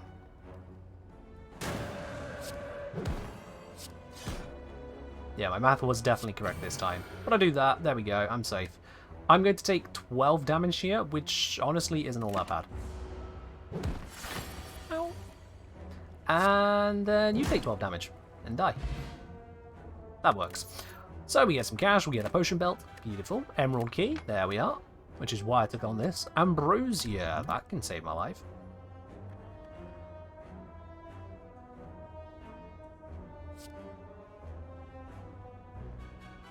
No. No. I really like that card. I'm gonna grab it. Ooh. Alright, let's see. What can I do here? I can...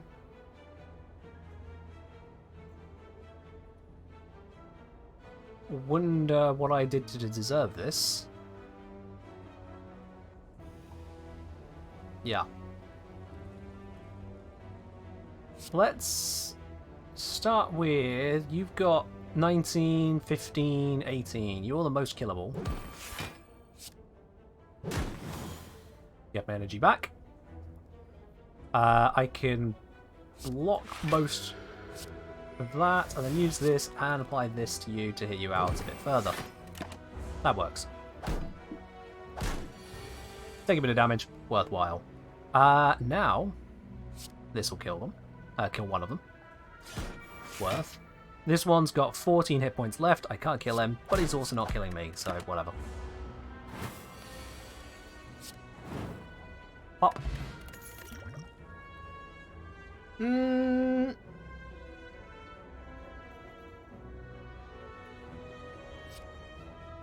Yeah, let's take that one. Bit of stance control can save my life. Gain gold. I don't want to lose hit points right now, so gain gold. I am low on those hit points going into a boss fight. Okay, I can erupt here. Yeah, let's erupt. I'll hold off on the flex for now. Erupt means I'm getting double damage out of this. Worth. That's just wasted, so I'll just ignore that. Here we go. If last was an attack, apply weak. Yep. Bop. And then bop. And bop. And then I suppose I can do that. Take it that further down. I probably should have used the strength then. That was dumb. Oh well. And I'll just skip along there. That was dumb. I probably should have used the strength on that. Right. You are looking to impart a negative effect on me, so you're actually my primary target here. Do that. Get free attack out of it. That goes into draw pile, so I won't get it straight away.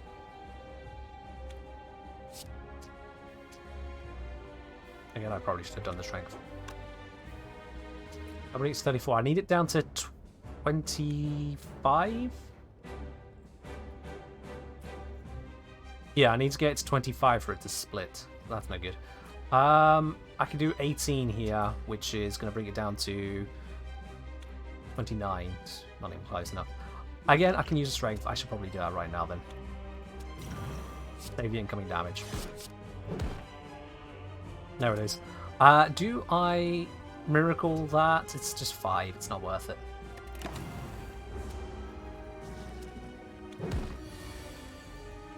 Okay. So this can outright kill that one. So this can be a freebie and start getting some damage onto here. Let's do that. Let's outright kill you. Free attack. And the question is, do I use this for armor or strength, or do I go for this route? And I think I have absolutely no idea. I think this is probably the smarter of play. Because I can work off the Carmen a bit. Bring that weaker, and just move forwards.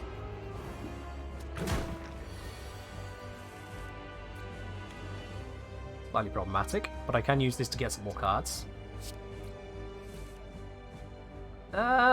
Still not amazing to work with. I can pop you to get the free hit out of you, interrupts you. Pop it again, weaken it down further, and use that to get rid of these, I think, because they're kind of in the way.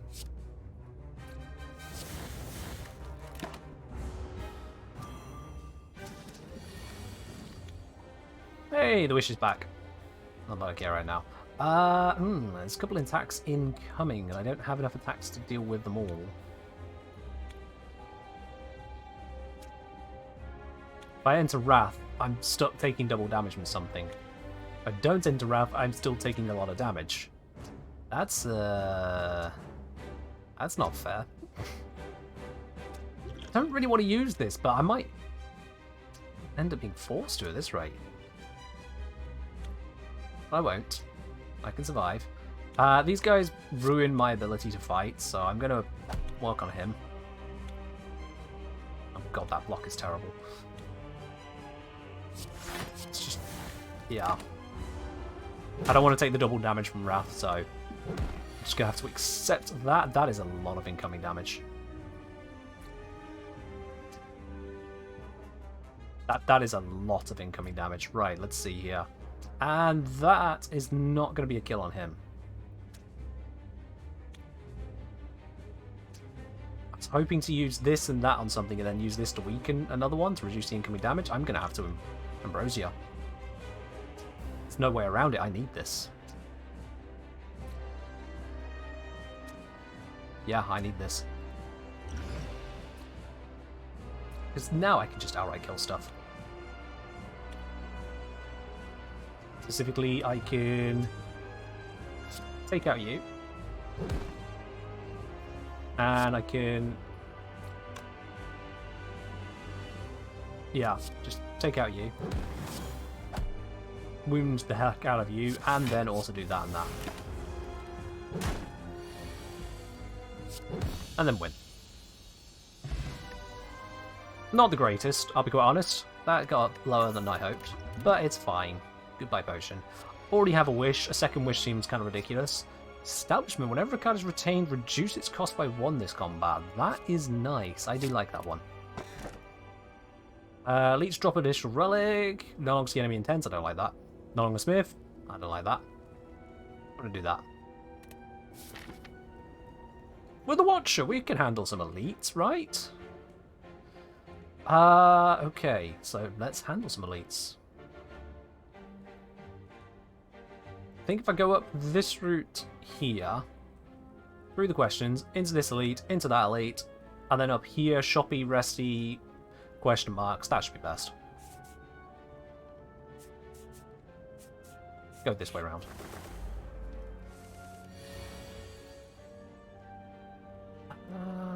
Okay, this is not a great start.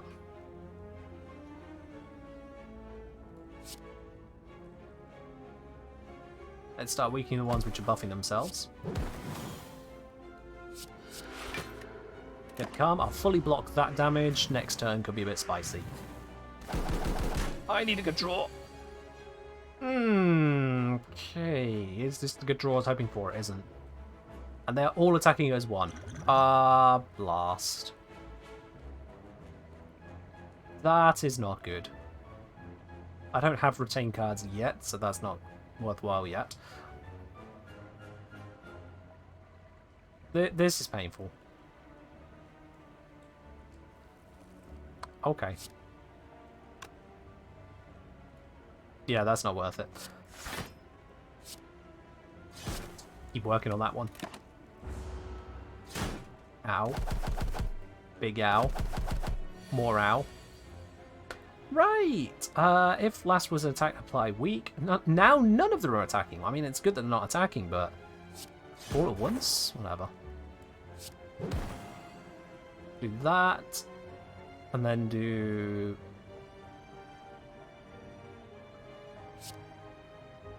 yeah, just do that. Bring it down. Finish it off.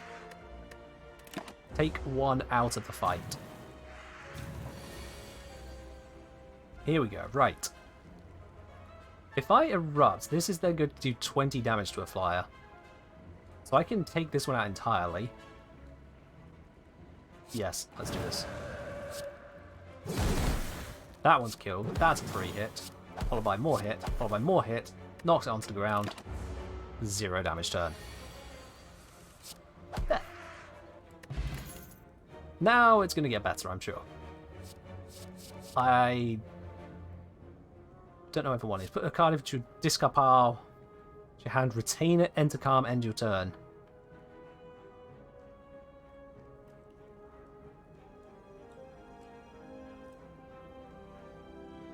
Come in handy for wish. But it doesn't make the card retain, it just retains it once. Nah. Oh, hey, potions. That is good.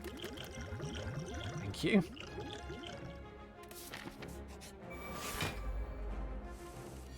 Okay. Let's get to business on this one. Damage. Damage. Yay, damage. More damage. Also, I am now under attack, but damage and slightly blocking. What was that one? Just +2 dex, yeah. Okay. Ooh. I don't have enough to murder it. And it is really, really trying to murder me. What cards could I draw? I could draw the 20 damage one. That could be nice. So if I do this... I did not draw the 20 damage one, so that is not nice.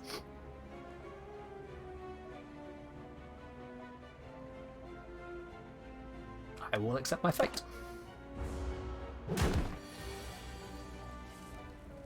Here we go. Right. Damage. Follow-up damage. Yet more damage. Even more damage. And finisher damage. Ray say, fun fact, Artifact was created solely because this guy kept being popped by poison in development. So they made an entire system to keep him relevant. Really? Just for that one? Wow. And then they created the Melter card. So that's a thing.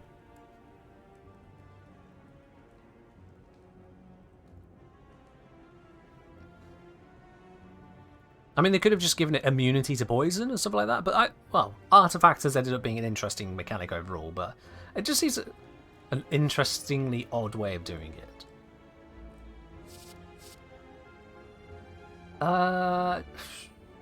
It's a retain card. We can start on the retain card stuff, that's cool. I've noticed my health is a bit low to fight 2 elites, but you know what, if it goes wrong, it goes wrong. It's going to go wrong. This one's going to screw me over. I'm going to have to throw the kitchen sink at it.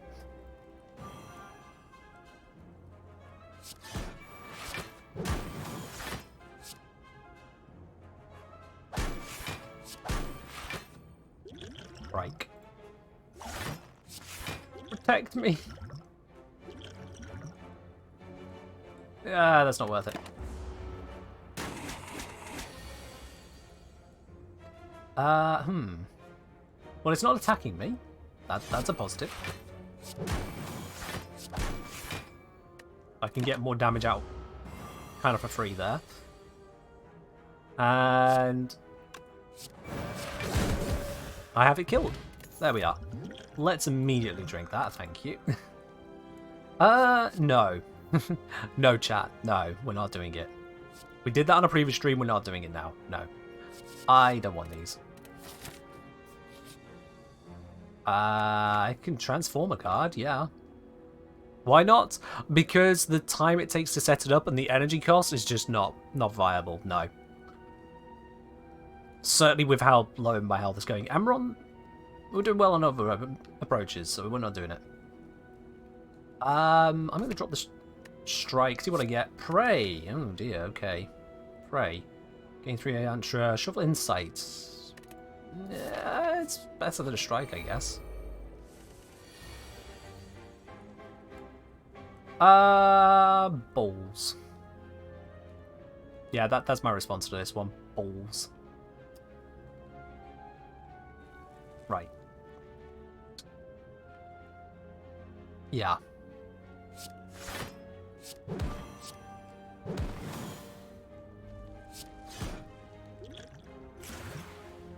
I'm going to grab that because Reach Heaven is going to leave through Violence, which is kind of useful. I'm going to take 7 damage here. Not great. No, I'm going to take less.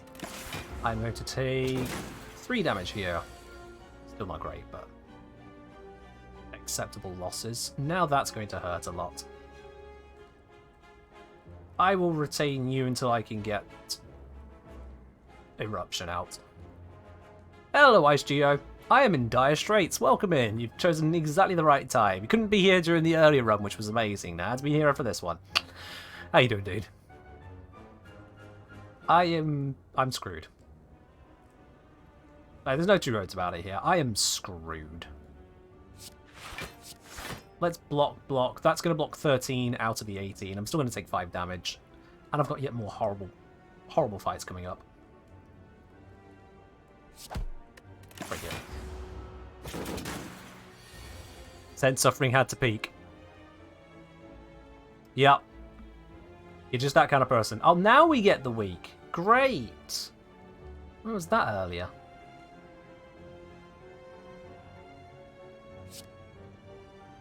Up. Block. This is what I got. I still take 5 damage. I'm down to 8 hit points. This run's over. This run is over. There is no coming back from this. Where is my eruption? Really? Really? It managed to stay all the way down there. Well, I've got this, so screw you anyway, game. Screw you. Right then, we're entering Wrath because if this doesn't work, I'm dead anyway. Gain energy. Deal 40. I've still lost, haven't I? Yeah, I've still lost. If I draw 3 cards, what's the chance of getting more of what I need? Better than the chances of me surviving if I don't. There it is. Okay. I used literally everything to survive there. Literally everything. Whenever you obtain a curse, I'm not obtaining curses.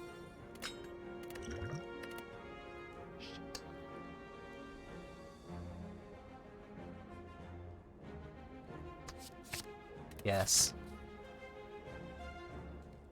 Excellent. Now I have a normal fight and an elite fight before I have a moment to breathe. I'm dead. And it's not even close. I'm dead. And it's these guys. I'm dead. Right, that triggers off a skill. I don't have a skill here to play. Well, actually, I could play that. Yeah, sorry, let's play that. Play right now. Because that'll trigger this to deal more. And then that's an attack. Gain the energy, and if it was attack, gain weak on them, but it doesn't matter. 1 down. And I guess just enter into calm now, because why not? I've got the energy spare. I managed to use up all of the power at the start there to take out one of them. Now what? I can erupt and start going absolutely bonkers. Don't know how bonkers I'm going to go, but yeah, if I don't, I'm dead. Which we already knew. So I kind of have to immediately erupt and just get all the damage out that I can.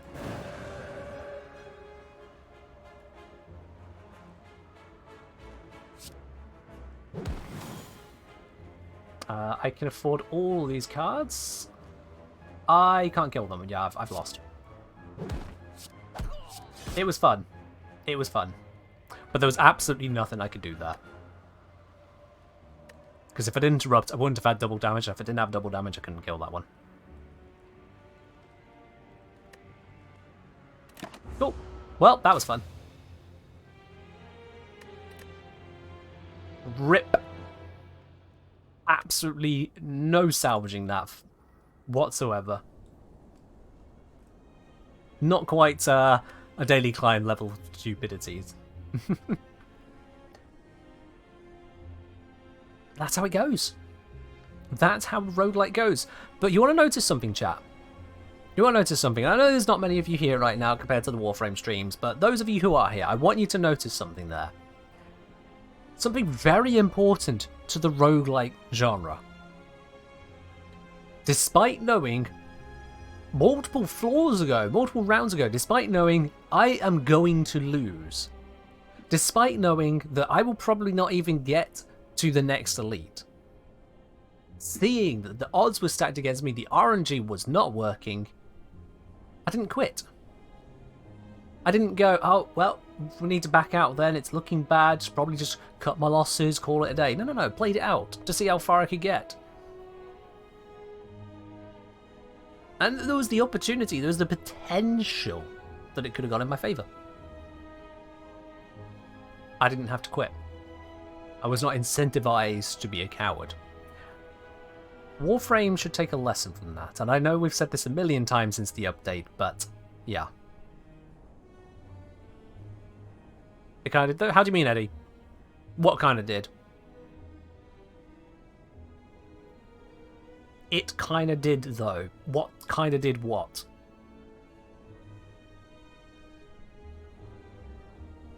It didn't tell me to quit. It didn't say if you continue, you will lose stuff that you will get if you quit. I killed 2 or 3 monsters on 8 hit points. Yeah. I'm not sure how that matches with your previous comments.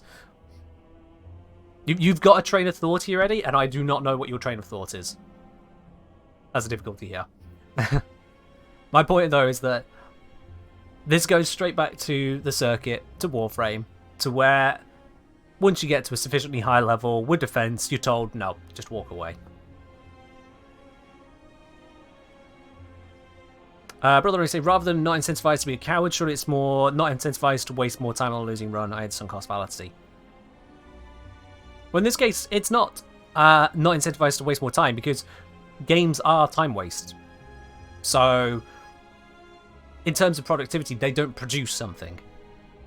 Ignore the fact that I'm streaming. Please gloss over that point for the moment. For the general case... Why did you switch sense of coward? That's a good question. But with regards to this, here, playing it out, there's a chance it might succeed. And on top of that, you enjoy the gameplay, you enjoy the challenge of trying to fight against the odds. It's enjoyable. Games are supposed to be enjoyable. I know that MMOs in particular seem to forget this. And otherwise, gacha game mechanics seem to forget this. And an increasing number of game mechanics overall seem to forget this. Actually kind of worrying when you think about it. Games are supposed to be, at their core, enjoyable. And Slay the Spire is what makes it a really great game. I enjoy the combat, I enjoy the interactions, the attempts to make a deck work. Working with what you've got and trying to plow it through. It's not a sunk cost fallacy at all. It's, I wish to continue playing and seeing how far I can take it. Whether that is, how far can I get before it loses, or how far can I get before, oh my god, I've just scaled to oblivion and hit Time Eater with so much lightning that I don't even need to count it, it just happens. Both of which have happened on this stream today. Warframe's one is, you got this prize here, you've got this prize, and you've accumulated this hour of prizes. Now, if you want, you can gamble your entire hour on slightly more, another 5 minutes worth. But if you get it wrong, you lose it all. Do you want that gamble? Do you want that gamble? That's the difference. But I suppose if the run on roguelike generates resource that helps future runs, it doesn't matter how far you get. The way it works in Slay the Spire, in terms of affecting future runs, is when you are earlier into the game, like you've recently bought the game, you will not have all cards unlocked. And so, as you play, more and more interesting cards for each of the characters as you play them will become unlocked. But that's based on your score, and that score is retained whether you win or lose. Wherever you get to in your score, you get that score, it contributes to the next thing.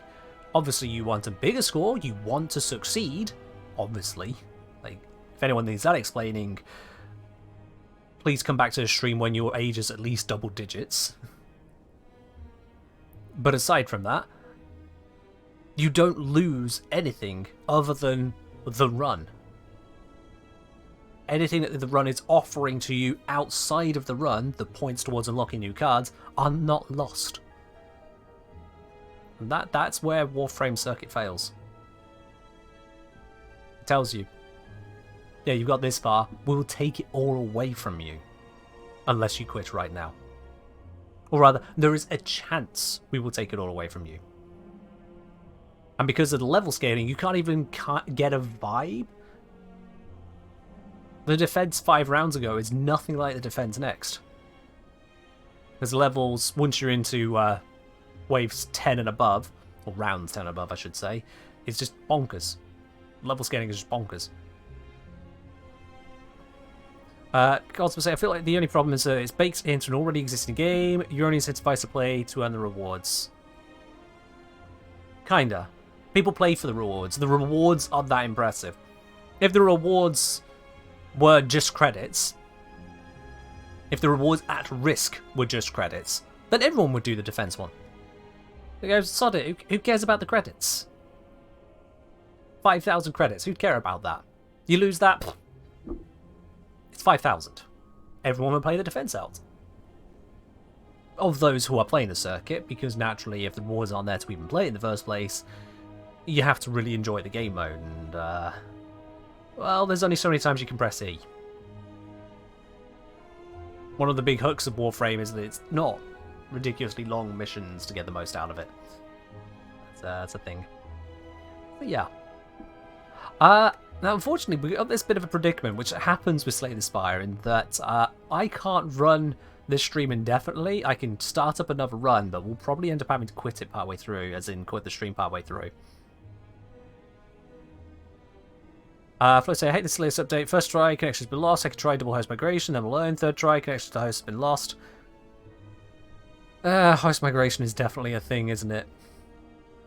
I would say from a development point of view, that's something I would have figured they'd have put some more effort into at this point, but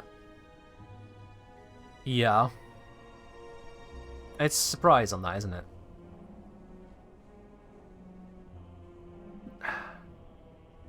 I want to be positive about Warframe's updates. Now, it's kind of my thing. If I'm negative about it all, people go, oh, well, that sucks, and leave. That doesn't go down great. So I'll look at the positive stuff. But I will say that when it comes to Fury, I actually feel like I've run out of the positives. I could talk about the arcanes, but they're changing the arcane drops, so we're actually waiting on that. We're waiting on the information as to what the arcane drops are going to be and how that's going to scale. So, until then, chat, I think I've gone through it all. There's disrespect. I get where you're coming from, Flo. I get where you're coming from, yeah. That's a host migration. People who don't care about their squad mate, I'll play the circuit. How exactly do you mean people who don't care about their squad mate? Host migration, yeah, absolutely, and that's more than anything on DE. Because, like, the host shouldn't feel obligated to stick around just because the game chose them to be the host. The waiting parts. You mean right at the start in Teshin's Cave, Daitai?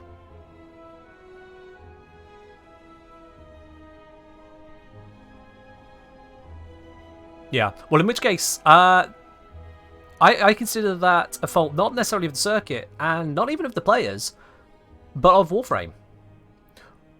They designed the circuit and Delivery both to start in Teshin's Cave.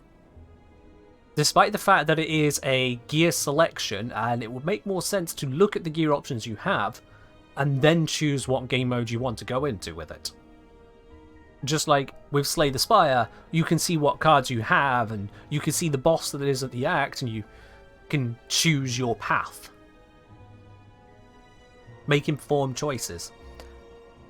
Not only that, but you can already make those choices in Warframe, but in a very clunky way of loading in solo, see what you get, then come out, then go into the mode you'll pick with those items. Then mitigating that by adding it into the screen before you go into anything to Viri, which just goes to show that it should have been there in the first place. Now, you say you never get why people don't wait for others to load into mission or pick their loadout. It may not be clear to someone that you've not loaded in. They may not have noticed. They may not be that aware that there's still someone loading in who hasn't picked. And the game doesn't really try to get people to wait. If one person goes through the portal, it doesn't give them any notification that they have done anything damaging whatsoever. Nothing pops up. If someone can be oblivious, but if they just load in, they go pick, yep, I'm happy with the stuff, off they go. They barrel straight on in. The game doesn't let them know in the slightest that they've caused any kind of problem. In fact, if they're one of 4, they haven't caused a problem so far. So long as the other 2 people wait for the 4th person, the first person who's gone through is none the wiser that they could have caused an issue. It's only when 2 people go through that then the 4th person, if they're still picking, gets hit with that 10-second timer. And as far as the first person who went through may even be aware, they've gone through, a little bit later, another person's come through, a few seconds after that, the other 2 people have turned up. They're like, oh yeah, sweet, perfect, it's fine. They don't even notice.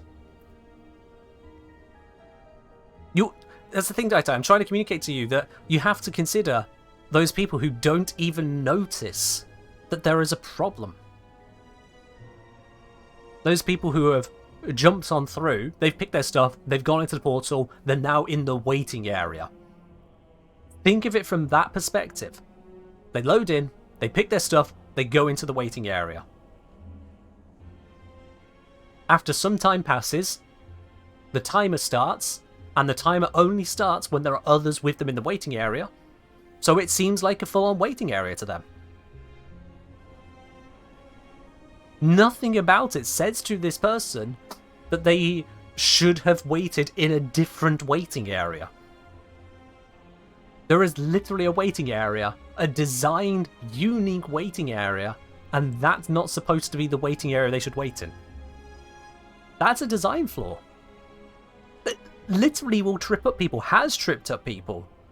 There have been people, I've seen the comments on Reddit of people going, wait, that's what people are complaining about? That was pulling people through? Me stepping through the portal? I had no idea. People had no idea about this. And it is also, as Cosmo points out, waiting to wait. There's wait upon wait upon wait in that process. Certainly if you've got a laggier host, because you're waiting to load in to Teshin's Cave, and then you're picking your stuff, and then you're waiting for everyone to be ready, and no indication of readying aside from communicating, and then you're waiting in the waiting area for the timer to start, then you're waiting for the timer to start, to go through even, and then you get to the area, and then you're waiting for that to load in to decide which game mode it's going to do and where it's going to put the stuff, and then you finally started. Now yes, you could say in an ideal world players would pay attention. In an ideal world, everyone would stop at the portal until all 4 of you have got there and made clear, yes, I'm done. I've picked my frame, I've picked my weapons, I've picked my decree, I'm good to go. Theoretically. Ideally. Nah, I'm not going to do that, Fork. There's no point. Flo, you're having a real trouble connecting there, aren't you? Like, serious trouble. Damn. You are more of a team player, Taita, and this is the thing about this community. Because of the kind of community I've tried to create, because of the kind of content I create, the people here, the people that come to this channel, are going to be more observant compared to the average. You are going to be more conscientious compared to the average. Because that is the kind of community that I try to foster. The more observant, the more aware, the more switched on. You are part of that. Everyone here is part of that. But that doesn't mean that the other not so observant people don't exist. Yeah, the 19%ers, Dai. Very, very true.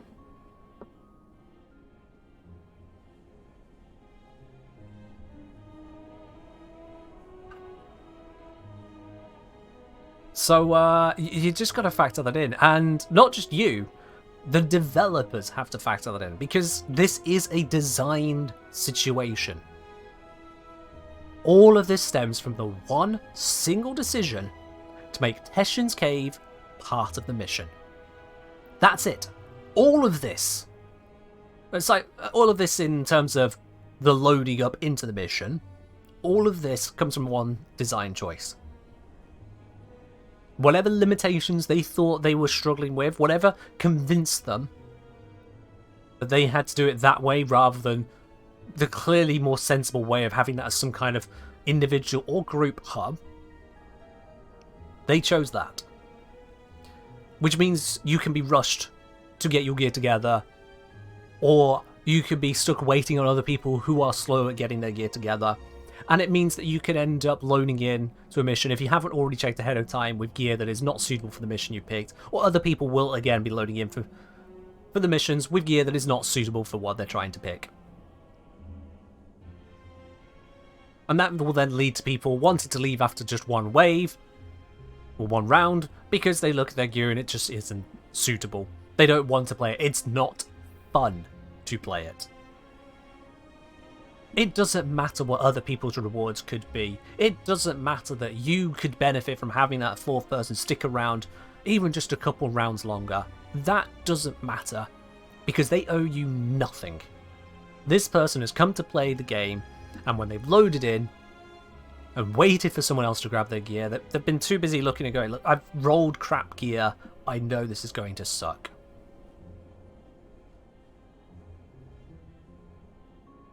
And yeah, Cosmo, yeah, as I say, the problem becomes they can't change it so easily. At some point they made that decision, and I'm fairly certain there is at least one person, if not an entire segment of D's staff looking at that decision and going, we really made that one a problem, didn't we? And the more that gets built onto it, and the older the concept becomes, the harder it'll be for them to prioritize changing that. Now, maybe we'll get surprised. Maybe with the next update, maybe somehow they'll go, oh, actually we sorted that out because we realized it was such a big issue. Boom, fixed. That'd be great. That would be great. But I doubt it. And to be fair, I have doubted things before now which have come to fruition. I've doubted crossplay because of the way that Warframe was handling its updates in the past. I doubted it. Flowing Thoughts is currently doubting Warframe in entirety because, my god, Flo, you have had just issue after issue there, yeah. You might just have to do it solo, Flo. Which, for the Circuit on Steel path, is a massive ask. Especially if you roll defense, because it can fail. Lose you everything. Not Steel path Circuit. What is it you're trying to do then? That you need a team force, to be quite honest.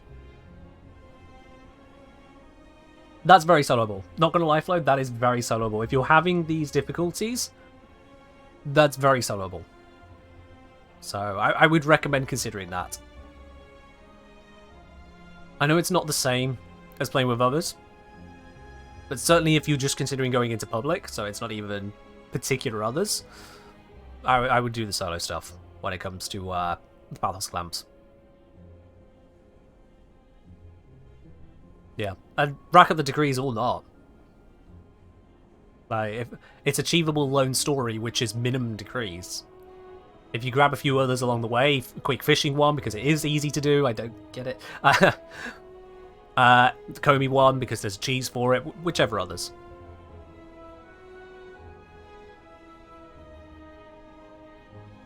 It's farming for 6 hours a week. To get the Genesis apparently isn't enough to earn. It takes a long time to get the second adapter. The first adapter you can get pretty quickly on. The second one takes a hell of a lot longer. Yeah. It's certainly a design choice. And part of it preys on the fear of missing out. It amplifies the amount of game time you have to spend. How long do you have to spend on it? Say Spire, you're done. We're a Warframe channel first and foremost. We're talking Warframe. Let's have a look here. Right then. That's the wrong one. Here's the Steel Path one. So to get to tier 5, total 1785. But to get to the next one, 5460. That's nearly triple. It takes you twice as long to get the second one as it did the first one. And in that time, not only is it twice as long, but I know for me personally, the circuit is not my favourite place to be. By the time I have got to tier 10, I'm out of there. I'm just out. These arcanes could be guaranteed every single tier 11 onwards. No endo, no credits. I'd still be out. Those arcanes are not worth it enough to me. And this is kind of like the Archon Shard situation of the normal Archon Shards that early on it feels like, oh god, gotta do it to get it because they're so limited. You can only get 2 a week in both cases, incidentally. But as time goes on, actually you'll just be, if you've not already done it, well, you can just casually do 1 a week. 1/3 of the effort. It's very much a thing. Will there be more new Incarnate Genesis, or will we get more reruns? Reruns as in, these loop around. They just loop around, Daitai. We've already had it loop. New Incarnate Genesis? Probably. Don't know when, but probably.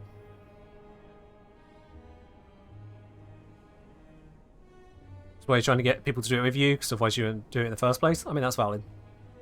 At the end of the day, I say this very fervently. At the end of the day, you need to consider your fun per hour. Not your credits per hour, not your endo per hour, not your ribbons per hour, or Genesis per hour, or any of the other stuff. The one thing you need to consider, and I really do stress the word need on this, is fun per hour. And if you're not finding it fun, skip it. Do it in drips and drabs, especially when it comes to the Pathos Clamps. Once you've got the Genesis, skip it.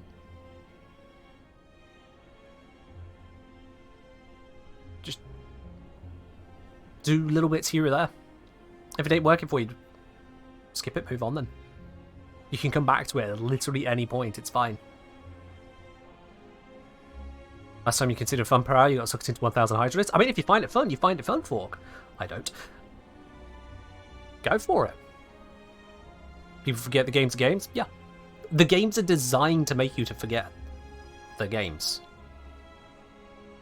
Because you can't keep playing a game to the level that some people do whilst remembering that it's just a game. It has to become more significant in your mind to keep you. Warframe, whilst is generous in some areas, is no stranger to that. It is absolutely no stranger to that. Shaggy Summer say, do daily circuit on Steel Path focus, I'm done. Vale. Oh, excuse me. Yeah, that's valid. I don't consider it on that side, but that's because I maxed out the focus.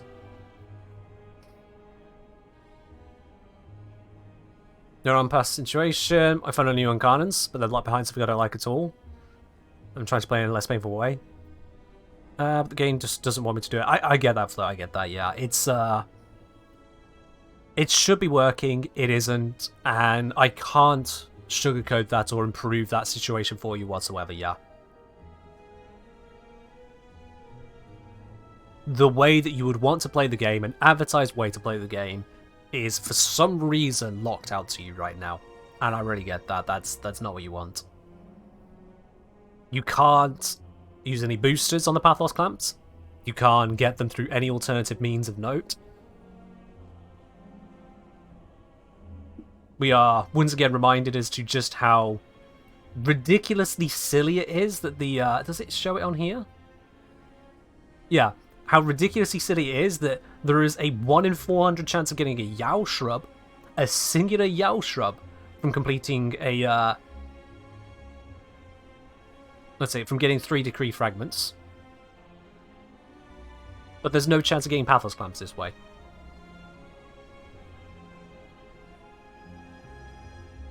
All you can do, Flo, is take a choice between either do it solo or just don't do it at all. And by the sounds of it, you've taken the second choice for now.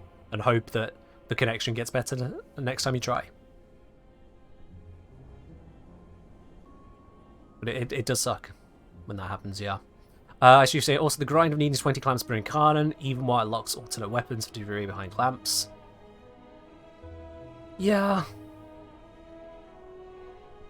Yeah. Like, 20 clamps isn't a huge ask. It's 2 runs per weapon.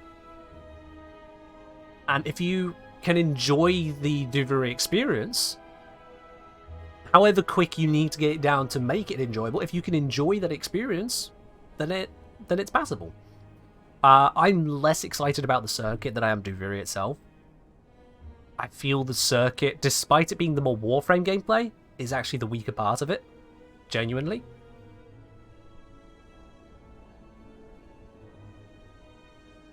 But that's my personal preference. So for me, the clamps, the resources, like we had it on stream just the other day. I went to go install a few adapters. People were like, oh, but you're going to need to go get those resources. And I'm like, how do I now? Click, click, click, click. Yep, that's all 4 of those installed.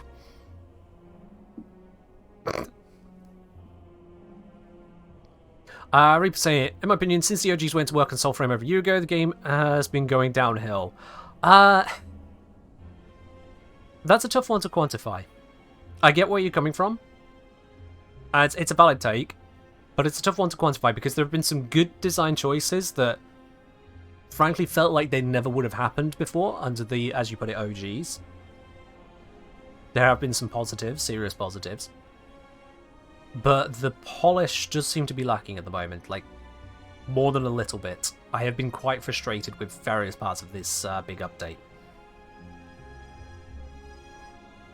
I have been more than a bit frustrated. Jock saying, the only thing that kind of bothers me about the Incarnates is that a 0 former Torrid works the same as my 6 former Excess adapted Riven Gaze, but better. It's a higher tier weapon, Jock. I'm not sure I understand. Actually, it's more the time for the runs. Either solo grind or trying to coordinate with randoms and still need to do 5 runs for a single alternate weapon. Or Steel Path hard grind, which works out the same. 5 runs for a single weapon. What, of Duviri? No. Because, like, Bow Encounter and Genesis just pick a random 1. Yeah, it's 20 clamps. You get 10 clamps per run, so it'll be 2 runs per weapon. It's not 50 Pathless clamps, it's 20.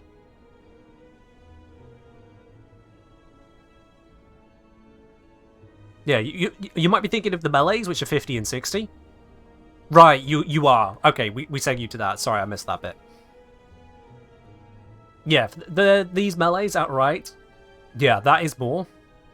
I think it's to offset the fact that you don't need the other resources, and you don't need to have ground out the Incarnans. So you don't need to do any circuit other than what's built into Duviri itself. You can just run it 5 or 6 times for the Sempertes, and you have the weapon. What do you need to actually build the Siam, for example? Does it take any more clamps? No, it does not. It is some divvy resources, including rune, marrow, but no, that is very manageable resource count. Very, very manageable. Especially considering how powerful these weapons are for Mastery Rank 0. This is astounding, just how powerful these weapons are for Mastery Rank 0. Like, that's redonkulous. That is redonkulous. Unfortunately, Chog, that is the nature of feature creep in any game. Warframe is no exception to that. They have no balance, frankly. Warframe is not balanced. It has tiers, it has progression you can do, but it has no balance at all. So yeah, like the Fullman for a long time was just perfectly good enough for everything. It was silent, or you could go on automatic for infinite range, it could headshot, it could clear corridors. It was perfectly valid for basically everything I needed it to do. With the exception of Eidolons, that was about the only place it was no good. Eidolons and the Orptha. Then along comes the Seal Path, and now the Fullman is A tier, not S tier. It's still very, very strong, up until you have access to the stuff that is the next strong stuff. And the Fullman was, of course, pushed out by things like the introduction of the Kuva weapons, Kuva Nukor, and how Glaives got buffed, and then Glaive Prime became everything, and so on and so forth. It's the natural way of MMOs. It's just the natural way. And it can feel a bit rough having something so heavily invested to pop out, but again, that's part of understanding the kind of game you're playing, and that these changes will happen, that the meta will move on. And at least in the case of the introduction of the Torrid, it is objectively better, the Torrid Incarnate, than your Gaze, but your Gaze didn't get weaker. Your Gaze is still doing just as much as it was before. It's just you have an alternative which is stronger, and it's separating that in your head. You haven't got less now, you just have the choice of more. Which is, it's a tough one to swallow, it's a tough choice to make. Because the game kind of feels like it's about optimization and building, and it is actually. Because if you don't do that, a lot of the incentives vanish. Huge amount of them. Mr. Ariel thinks, should it have balance? The bar for a weapon to be viable is can kill stuff in a reasonable amount of time, which includes a huge number of weapons, but people ignore most of them for weapons that one-shot large groups. Well, no, Moose, no. You've not got it quite correct overall there. You've not got it quite right. You're saying that the bar for a weapon to be viable is can kill stuff in a reasonable amount of time. No. No, absolutely not. Because more content has been created where that is not a suitable answer. If you are spending time in a mission, trying to get something, the less time you spend there, the better. If you are trying to protect an objective against attacks, the faster you kill the enemies, the less time they spend damaging your objective. You can kill, for example, an Eidolon, all 3 Eidolons, with the Burst and Prime Incarnate, and it will work. But you can one-shot the Eidolon limbs with other weapons, which reduces the amount of time the Eidolon can act to cause damage to you, your allies, and to your lures. So a reasonable amount of time isn't high enough. People will want to take it further. If there is the opportunity to take it further, they will take it further. And Warframe isn't balanced. And it makes for very problematic situations. How many games will have you playing against level 2500 content and level 40 content within an hour of each other? Which other game will have that kind of level disparity encouraged for the same player? Because that's actually what had happened just the other day. Got to level 2500 in the circuit, was handling that level. Next after that, if you want to get some Pathos clamps to go get that thing you just got from the circuit, go on into the Duviri experience and fight level 40 enemies. And that kind of thing doesn't allow for balance.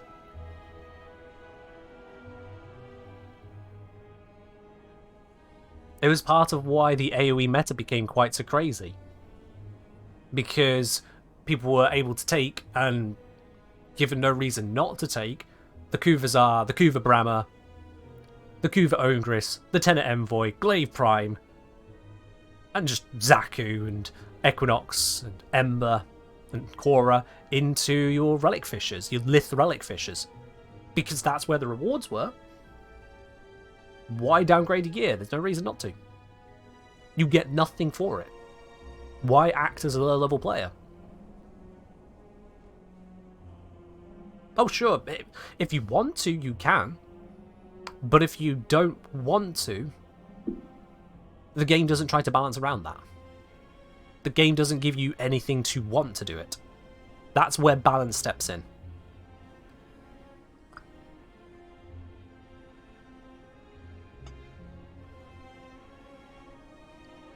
And it's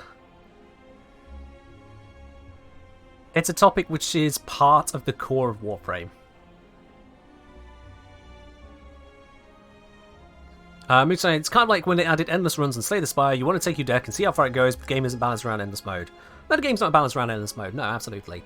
Just like in Warframe, the game is not balanced around accessing levels 3, 4, 500, all the way up to level cap in normal missions. But that balance then should be based around the levels where it is focused on. Slay the Spire doesn't go, yeah, we're not balancing around endless mode, but hey, you can access it. Oh, what's that mean that the first 2 acts of the game are just piss easy for you? It doesn't do that. It doesn't hand wave and say, oh, you played long enough, you got there, well done, congrats, have you seen this new character? It doesn't do that. It doesn't hand you, unless you're doing daily climbs, it doesn't hand you 50 rare cards and all of the relics right at the start. But that's how strong my Lavos is. 50 rare cards and all the relics right at the start. And unless I'm against content which requires 50 rare cards and all the relics, equivalent, it's mindless. For some that's a positive, for some that's a negative, but objectively, it is imbalanced. Would dynamic difficulty work for Warframe? It's not dynamic difficulty, I'm not talking about Diablo. Diablo has implemented a system, I've been told, where 2 people attacking the same enemy, where one person is, say, level 40 and one person is level 8, the level 8 is actually more effective because of how the level scaling works. The enemy is effectively level 8 versus level 8 and level 45 versus level 45 simultaneously. That, I think, is really weird. But it's about understanding where they are adding levels, in Warframe's case, where they're adding levels and the progression, why those levels are there, and balancing the rewards against that as well. To make it where taking superpowered gear into low-level missions just isn't worth it versus doing the other options. Or make it where, if you're going into a low-level mission as a high-level player, it incentivizes you somehow to bring that lower gear, to make it a challenge again. All those options are available, but instead they've gone the route of just, funny numbers go, and I have a video on how to do level cap damage with a melee weapon at range, because go figure, that's a thing.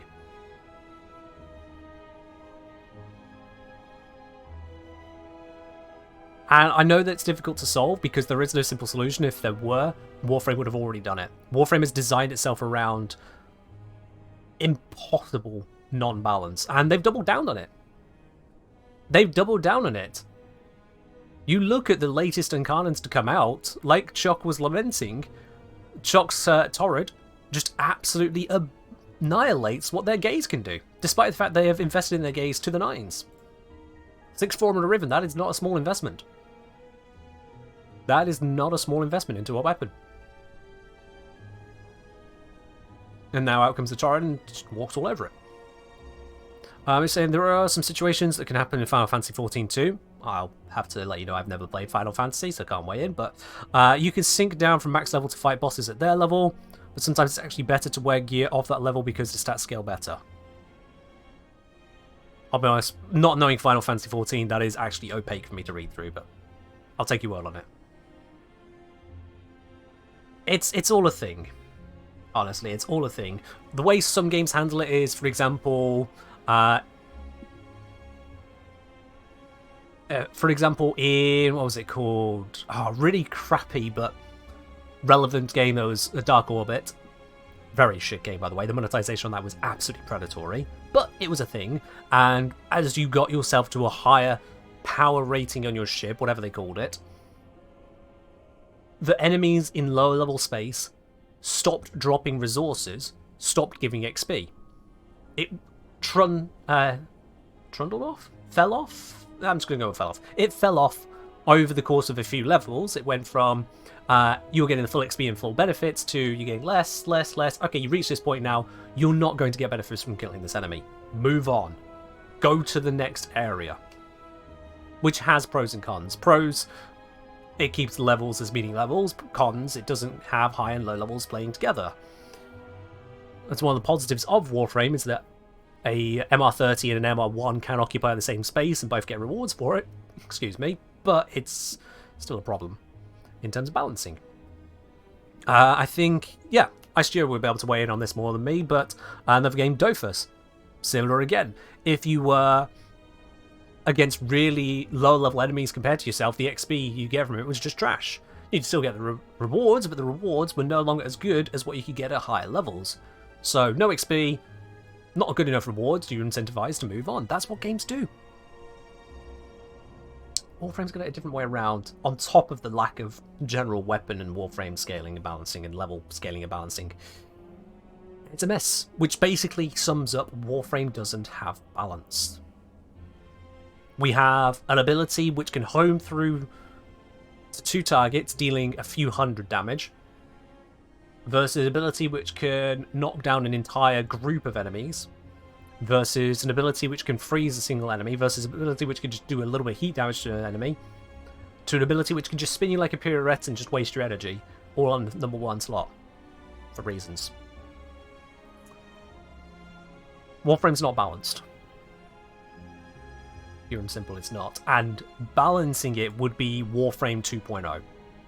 Not Damage 2.0, not Pets 2.0, not level scaling to 3, 4, 5, 6.0, whatever we're on to now at this point. Same with Pets and Damage, actually. It would be Warframe 2.0. Because there is absolutely no way to make Warframe balanced without completely redesigning the game now. It just can't. Not balancing is one kind of balancing. In the same way that not taking a choice is a choice in itself, yes. What do you mean, Hydroid's identity? I was referring to the fact that Hydroid is objectively inferior to most Warframes, if not all of them, in almost every circumstance. But he's not in D&D. I have good news for you on that. Despite the fact that I've not been streaming it recently, I have been continuing.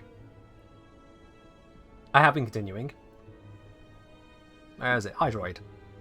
A core part of any military is a navy. When it comes to Warframes, a Hydroid is that navy. Master of water and demon in the ocean, Hydroid can cause fear on dry land and utter despair out at sea. Against a Hydroid, drowning may be a favourable end. At least in D&D, I would say, personally, the Hydroid is a little bit more threatening. Just a little bit more. Like, for example, Undertow. I've not even gone for the drowning aspect. I've completely thrown out the drowning aspect on Undertow. And instead is immune to non-magical physical damage. Retain senses, can still spellcast, but can't use the equipment, can't melee. Can spread the water however he pleases. A puddle, a strip, an amorphous glob. Squeeze through a keyhole, yep, he can come through and reform and terrify you that way. Healing himself and his allies when they're in contact with the water. Restraining enemies when they're in contact with the water. Invisible in water because he's water in water. How are you going to see him? A natural swim speed all the way through. I've given him bits and pieces. I would say this one can actually hold up. Tentacle Swarm I've completely reimagined. He spawns in the tentacles. It's not like a Krakeny thing. He spawns in the tentacles. They grapple, but I've not gone for the damage being a little bit magnetic here or there. No, these tentacles are acting independently and absolutely slamming. And they will actively try to drown enemies if they can. That's how I've gone for it. I would say that this Hydroid is thoroughly devastating, which is a lot better than could be said about a Hydroid in Warframe. A lot can be said. Use 2132, Warframe still in beta, run damage 423, armor 143, and mods 73. That sounds like a build stats. Siren has received 90-second rework and is still imbalanced. Yeah. Yeah, it's a thing. Hydroid was designed as a support debuff caster. So you're surprised he's not keeping up. Yeah, well, yeah, because the game's not balanced around that. The game is not balanced around a, as you put it, support debuff caster.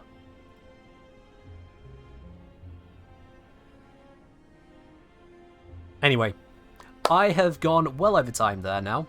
Well over time. I said I wasn't going to do that, so I will apologise to the household in just a moment. But all the same, thank you very much for joining in. I do hope you have enjoyed this foray into Slay the Spire and talking about stuff that is absolutely not Slay the Spire.